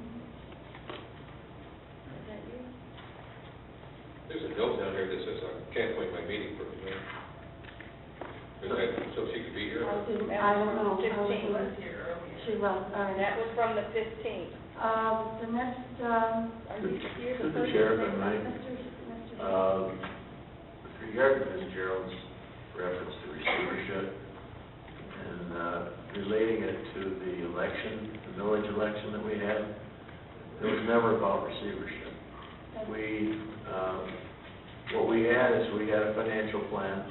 In fact, we went to the state with it, showed the state all of our different color sheets and, the different layouts that we had, and it was all about that we were committed to fiscal stability. So what we said is, we gave the public a chance to make the decision of whether or not we would have to lay people off, because that was the only way that we could make things work. And we made the case, and we got the support of the public. We appreciate that. But there was never a threat of receivership, because we had a plan. We went to Lansing and tried with a creative approach that we thought made sense. It was a bonding proposal, and we showed them our numbers. They were astounded. They said, nobody's ever done this, we know it. Meaning that we took what we planned, we went out 5 years in the past, 5 years in the future, okay? And we presented, when we present to our bonding rating agencies, we told them flat out, there isn't any way we're gonna get into trouble, because we have a plan either way. It's just that we did not want to have to execute that plan. And that was what the village was all about. It was never about receivership at all. I think it's bad for the image of the city when that word gets used, so I need to respond to it. Thank you. There was, is there Mr. Deuce here? There was a request that was sent in, but it didn't get on the agenda. Okay, he is not present, is that correct? Mr. Zeus? I don't see him here. What about Jeanette Ford? Not here. But I have had a request, and I so told her I would recognize Ms. Yolanda Haynes.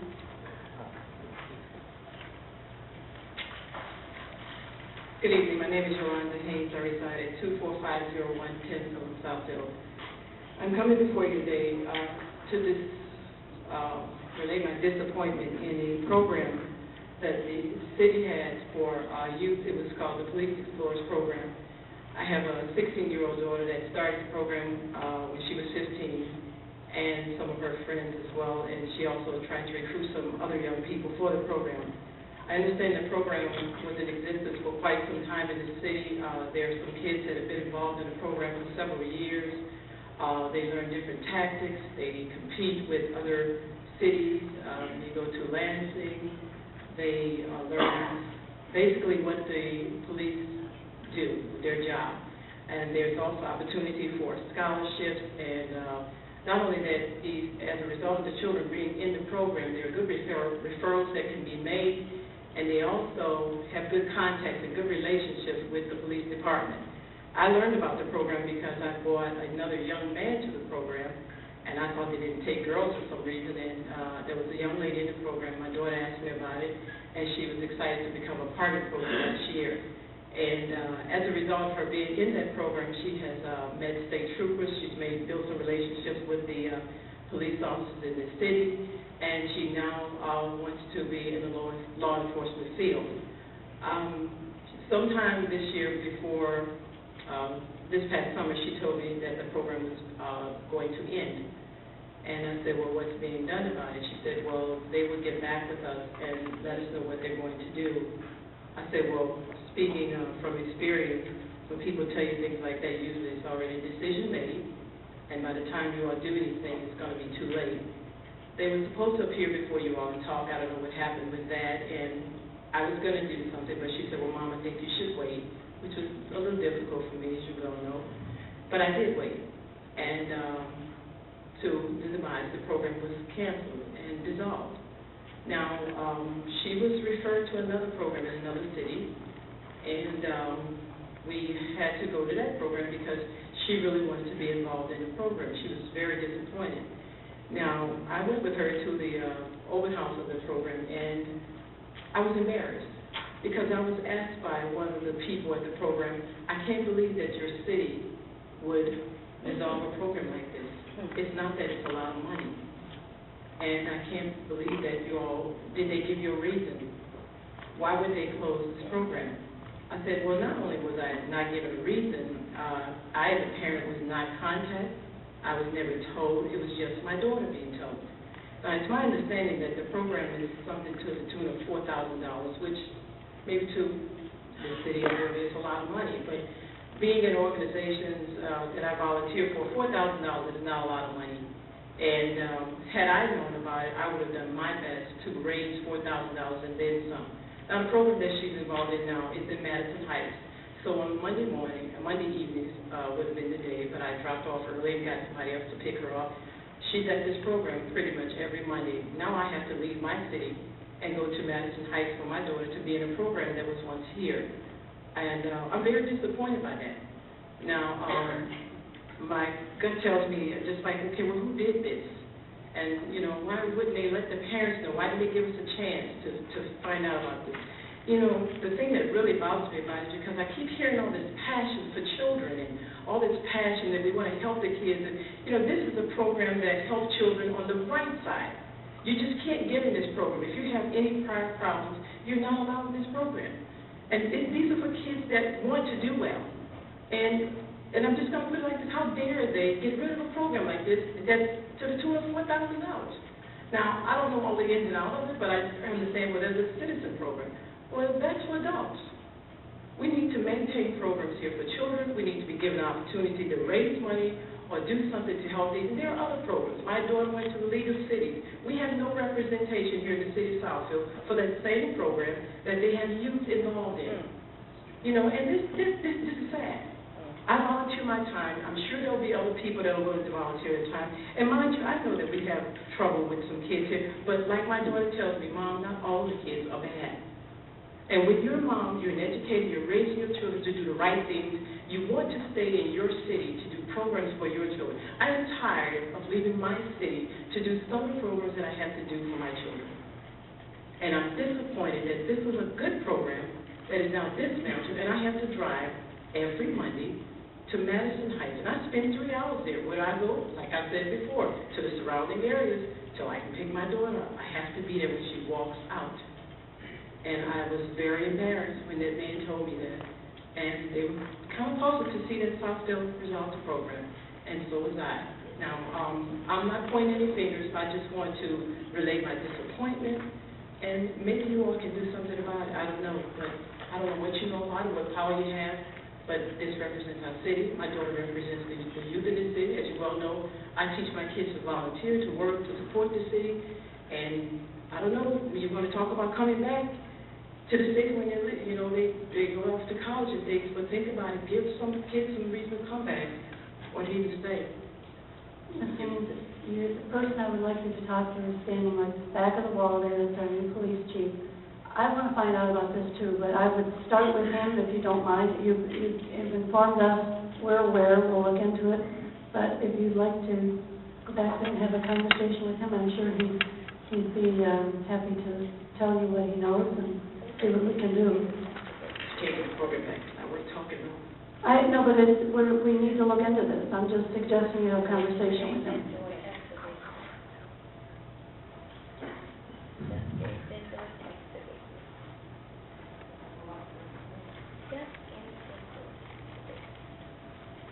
All right, council, we have to appoint a voting delegate and alternate for National League of Cities annual business meeting, December 1st in Boston, Massachusetts. Any volunteers? I'd like to nominate Myron Frazier as our voting delegate. Support. Motion to nominate Myron Frazier for the voting delegate. By Mr. Cybers, supported by Mr. Perkowski. All in favor? Aye. Opposed? Motion has carried. Alternate? Let the record show that I'm abstaining. Would Mr. Cyber? Well, Would Mr. Cyber be the alternate? Certainly. Support. If I can make a correction, I believe that based on our population, they're allowing 2 voting delegates this year. Oh, that's not true? I'm sorry? Is that true? Yes, I mean, it's not, it says there, so I believe there's enough people going, we are entitled to 2 That's not, I don't think that's what it says. What it says is we have 2 votes. You get a sheet of voting. Documents. Yeah, documents. And because we have 50 to 99, we don't get 2 delegates, we get 2 votes when we vote. it says two, if there's a sheet that says two votes on it, so. So Mr. Frazier, okay, two votes, is that correct? And Mr. Seibert, are you standing for the delegate? I'll decline, and I would let Jeremy. Are you going? Sure, yeah. Okay, we have a... I move that Jeremy then be the alternate. I support it. A motion by Mr. Perkowski, supported by Mr. Frazier, to nominate Jeremy Moss to be the alternate delegate. All in favor? Aye. Opposed? Motion is carried. And I Congratulations. Mayor, we're going to pull the mayor's item. I have something. What? Go ahead. Just your case. I'm sorry. Anyone else have something they want to add? This is the council session. I would like to just make an announcement that Secure 21 is having a hiring, Secure 24, thank you, they're having a talent fair, actually tomorrow, October the 23rd from 5 to 8 at 26955 Northwestern Highway, and this is an IT company here in the city of Southfield, so they're looking to hire, and I think we need to get this out to everyone on it. Thank you. Anyone else? Mr. Frazier? Yeah, I have two items. One is, tonight we reappointed a large number of people to different boards and commissions, and we do this on a regular basis. And I'm talking about reappointments. And when you look at the document, it's the original document when they were first appointed, however many years ago. I would like to refer to the boards and commissions subcommittee the challenge of seeing if we can ask the reappointees to fill out a form that would upgrade their information. And maybe we don't need the back part of it that shows all the references, because we know that if they're good enough to be reappointed, we already have their the credentials, yes. So, but to upgrade the front part of it, because they may have moved, have a telephone number or whatever. So I would like to refer that to the boards and commissions to bring back a recommendation. Well, I'll refer that to boards and commissions and Mr. Chair. Yes. And with that said, I wonder should we also devise some sort of way that we can keep attendance on those that have been appointed to the boards to make sure that they're fulfilling their commitments. Right. And serving. Staff people are supposed to keep records of that, but I would ask. So when we get referred to the committee, we can do that a little bit. Yes, that is, they are supposed to keep those attendance records. And the second item I'd like to talk about is, some months ago, our mayor had a conversation with a small business person that was preparing to do business in the city of Southfield, and was concerned about the number of drawings that they had to provide to the city, which was pretty expensive if their budget wasn't a large budget.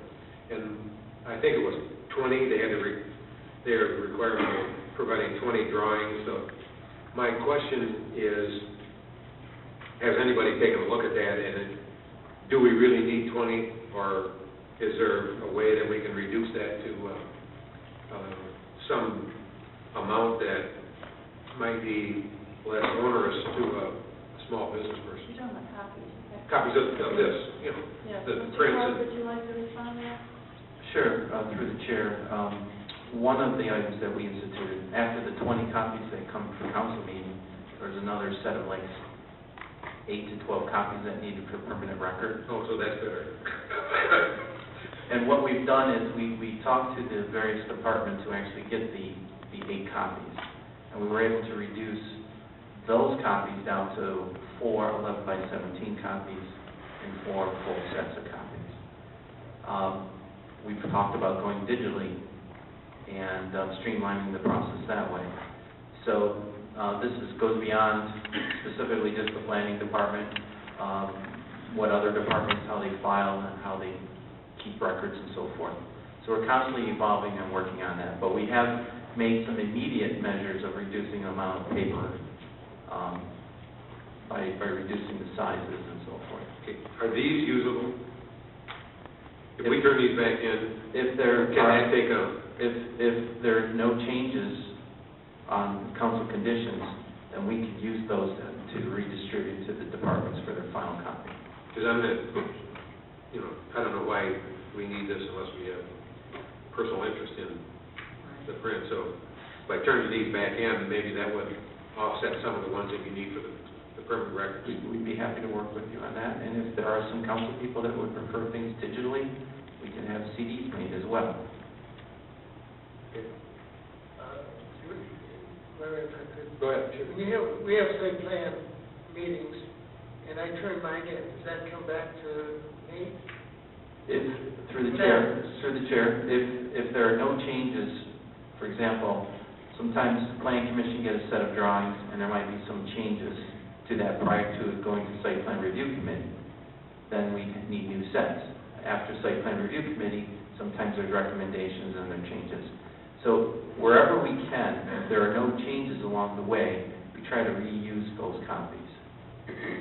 Yeah, I think it's just something that every department head needs to take a look at within their own department is, are we doing our business as business friendly as we possibly can for those people that we're working with? And are we running it as efficiently as we possibly can? Because every dollar that a potential business person has to spend to do business is one that they can't do advertising with and all. So we need to make it a partnership and do the best that we can to reduce the cost of doing business with the city of Southfield. I would agree with you.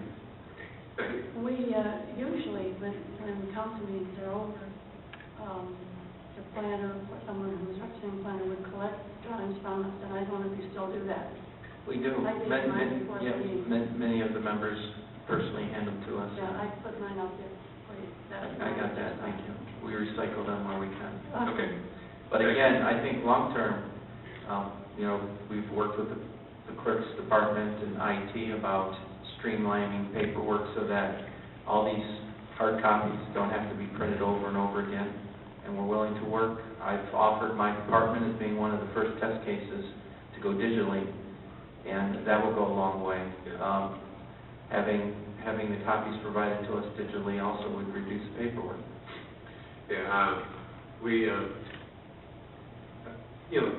the city clerk has brought this up on several occasions that we need the council really needs to come kicking and screaming out of the horse and buggy age and go with laptops and all to reduce the cost of doing business, especially now that the city clerk's staff is going to get smaller.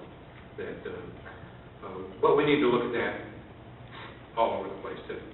Because we're a smaller organization, are we doing stuff that we don't really need to do just because we've always done it? So, Anyone else on the council? I would just like to weigh in. I think we still have to look, everybody is a different type of learner, and everybody doesn't learn the same way, so just going digitally with everything, we have to look at that. one size doesn't fit all. Right. Yeah, I'm not suggesting that, but where we can reduce the cost of doing business, it's just to our benefit. Absolutely. I also want to ask, we should look at, do we need these professional size prints? And we talked about doing 8.5 by 11. Have one present at the council meeting, or the council person looks at it when they get the package, and they feel they need a bigger one. But I often wonder why we would get a professional architectural size rendering. I think we definitely need it, but a smaller size, because this is part of the cost, because this is the actual architectural presentation. And do we need this in our company? Can we get it on a smaller scale? Madam Mayor, I just think that there's a lot of detail on these that if you reduce it too much, you're not going to be able to read it, especially when it comes to some of the landscaping details, the trees, and, I think we should you try. know, I'm fine with the agenda online or electronically, but I really think that we need, I mean, if you're going to read it and look the plan over, you need something that's suitable. That's just my... Yeah, I just wonder if for every section of this, do we need, it can be reduced, that's all I'm saying. Could be reduced to one page, you wouldn't know what to have. Not one page, Yeah, but I'll make sure I hit my head at it. All right, anything else, council, before we move on?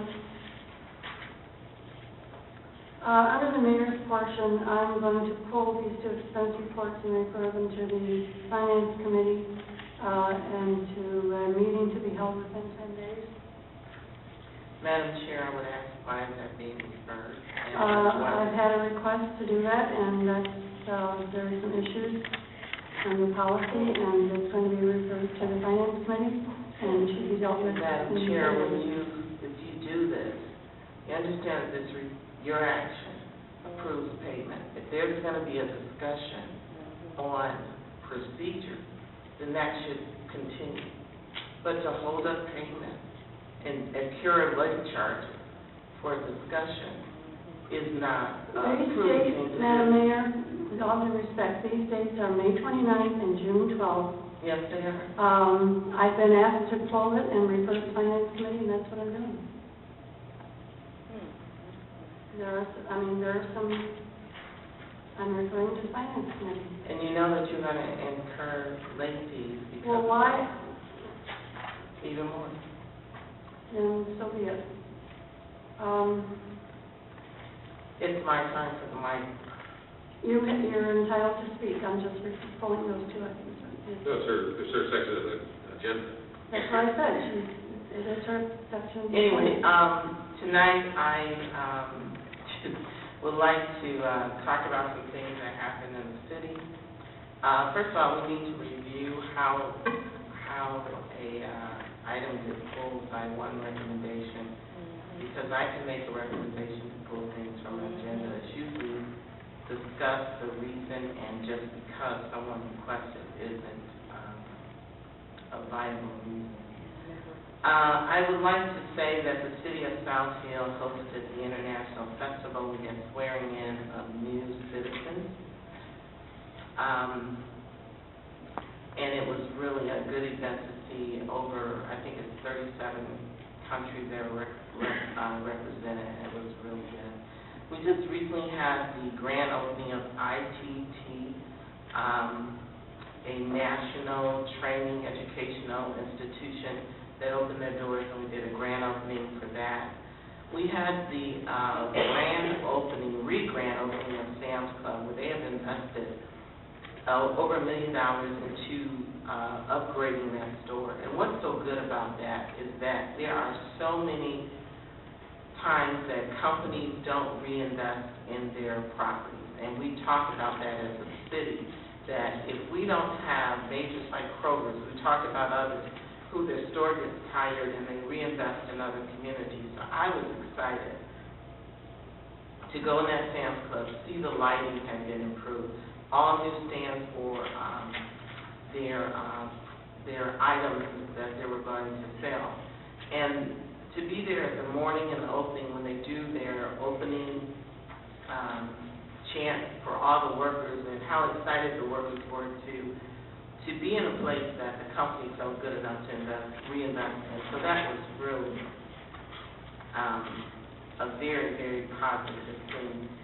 I was invited to serve as a panelist on the Henry Ford Community College Political Issues Convention. It was all the community colleges in this area, and it was packed. And they had different panels. I was on a panel for women politicians.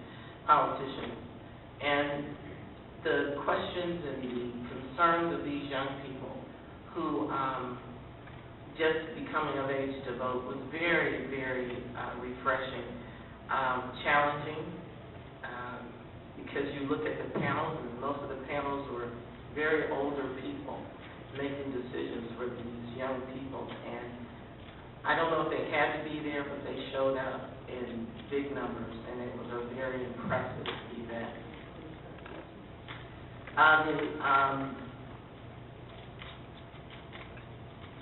The Focus Hope had their walk in Detroit, and many of you know Focus Hope, and I was honored to participate in that. Focus Hope is an organization that has years of training of young people, people at risk, and it was their annual fundraiser, and it was just really a touching event, because I was around when Father Cunningham was alive, and to see his legacy continue is very touching. We will be having a new bank opening in Southfield this week, and it'll be Hans Bank. Its grand opening will be the 24th, and so we'll be adding a new bank to the city. I think our city treasurer has already had conversations with them. And also, I want to invite the community to come out for Boo at the Berg. That is happening again this year, and if you've ever taken the little ones out, it's a really, really nice event. It'll be Thursday the 25th through Saturday the 27th, and it's at the Berg on Civic Center and Berg Road. And it will be from 4 o'clock to 8:30 each evening, and I encourage you to come out and participate.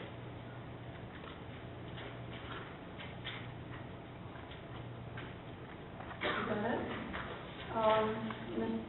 Madam Attorney, you have an item that you want us to authorize you to take action on and defend the city? Yes, Madam President, there is a new litigation filed against the city, and we're asking that the council approve us to defend and take whatever action is necessary in the city's interest. A motion by Mr. Jordan, supported by Tim. Mr. Sutton. Yes. All in favor? Aye. Opposed, motion has carried. We are, as council, going to move into the study room to continue as a study session for the proposed overlay development. Madam President, before you go, I would like to know what rules were violated, why the finance report was pulled, and I would like some discussion on that. I had 2 requests, and I was told that I could pull it, and that's, yes. Yes. The finance chairman requested it, and I had another suggestion to do that, and that's, I believe I have that authority. We have 10 days. And those you just discussed in a committee instead of in the public. All right, we are. Mayor, you know, you read the papers I gave you for this meeting and read them, you'll understand. I did read them, and I still don't understand. Well, what's based on these things? The information that was passed out was for city employees. I still don't understand what you mean. Okay. If I, that you will be discussing, I assume. Is this a closed session going into the session?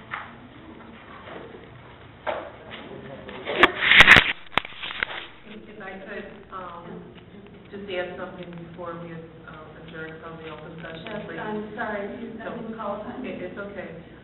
Since this is the last public meeting before November 6th, I would just like to announce that in 15 days, there will be a general election in the city of Southfield. It will be held, and throughout the state of Michigan, it will be held on November 6th, which is a Tuesday. The polls will be open from 7 o'clock in the morning till 8 o'clock at night. We encourage everyone to please get out and vote. If you do not know where your voting precinct is, please visit the website at www.cityofsouthfield.com. If you go to the clerk's page, underneath elections, there's a tab that says, do you know where to vote? We encourage you to please check for your family, your friends, your relatives. You can look anyone up in the state of Michigan on this particular site. The Saturday before the election, November 3rd, will be the last day that absentee ballots will be able to leave City Hall. The office hours will be 9 in the morning until 2 o'clock in the afternoon. And if anyone is not going to be available on November 6th, we are issuing absent voter ballots every single day. The office hours are 8 to 5, Monday through Friday. Please come out and exercise your precious vote. Thank you. Thank you, Madam Clerk. The last day that an absentee ballot, Can be mailed? you can, well, I would not recommend mailing it the week before the election. We have a 24-hour drop box in front of City Hall. You can deposit your ballot there. If you are not secure in doing that, we do have a deposit right in front of the city clerk's office. The Monday prior to the election, up to 4 o'clock p.m. is the last day that an absentee ballot can be issued. However, the ballots cannot leave the building. That is per Michigan election law. All ballots have to be returned the day of the election in order to be counted. Back to the city clerk's By office. what time on that day? Well, we would, the sooner the better, because we have to process What is the them. deadline? Is there, must be one. 8 o'clock p.m. Okay, thank you. Thank you. We're moving to the next study room for discussion of the, We're doing that discussion. yes, social related development.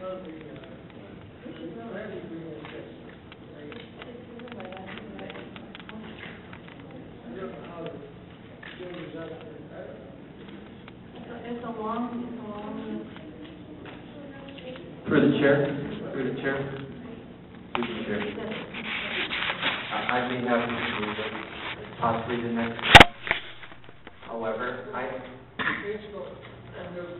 I'd be happy to move this to another time. However, I have requested this 2 consecutive meetings. So I know it's late, and I'd be happy to move it to the following.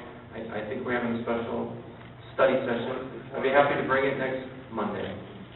I just, 29th will be on the sign ordinance issues.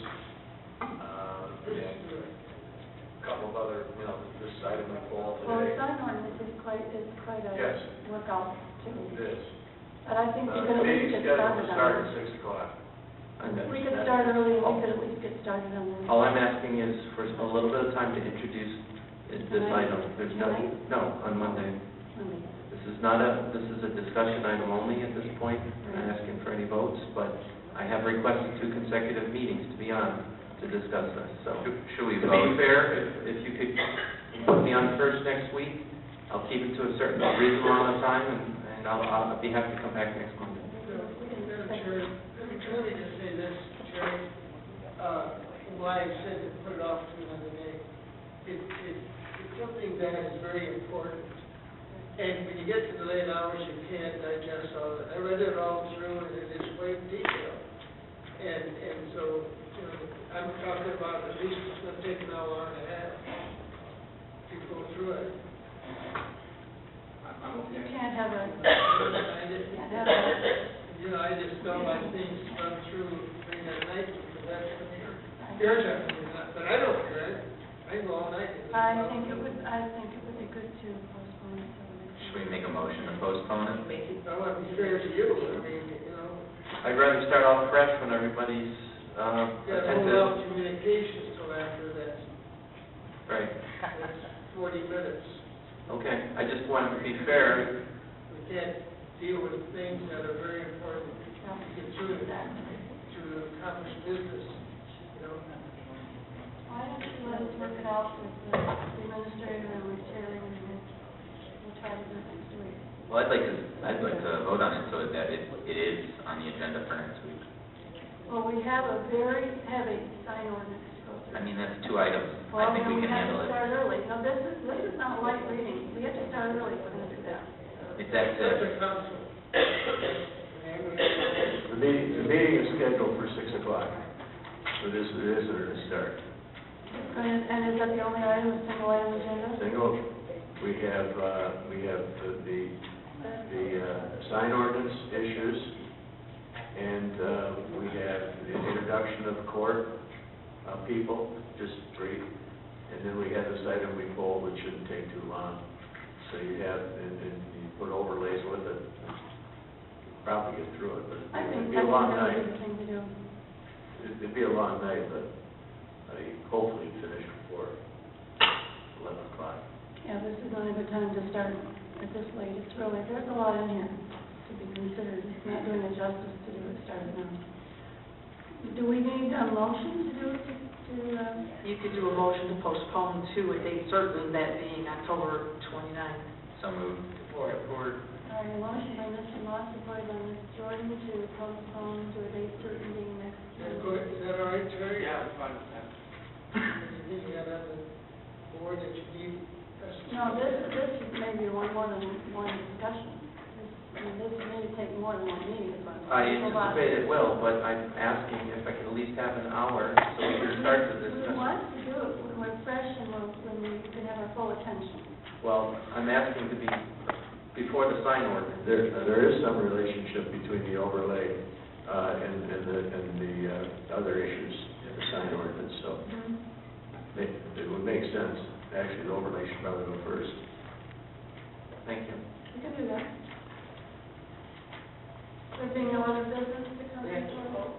We have to vote. Oh, I'm sorry, we can vote. It's all in There favor. is this item. It's Mrs. Moss, going to have a motion, Mr. Moss, supported by Mr. Jordan, all in favor? Aye. Opposed, motion has carried. Thank you, council, this meeting is adjourned.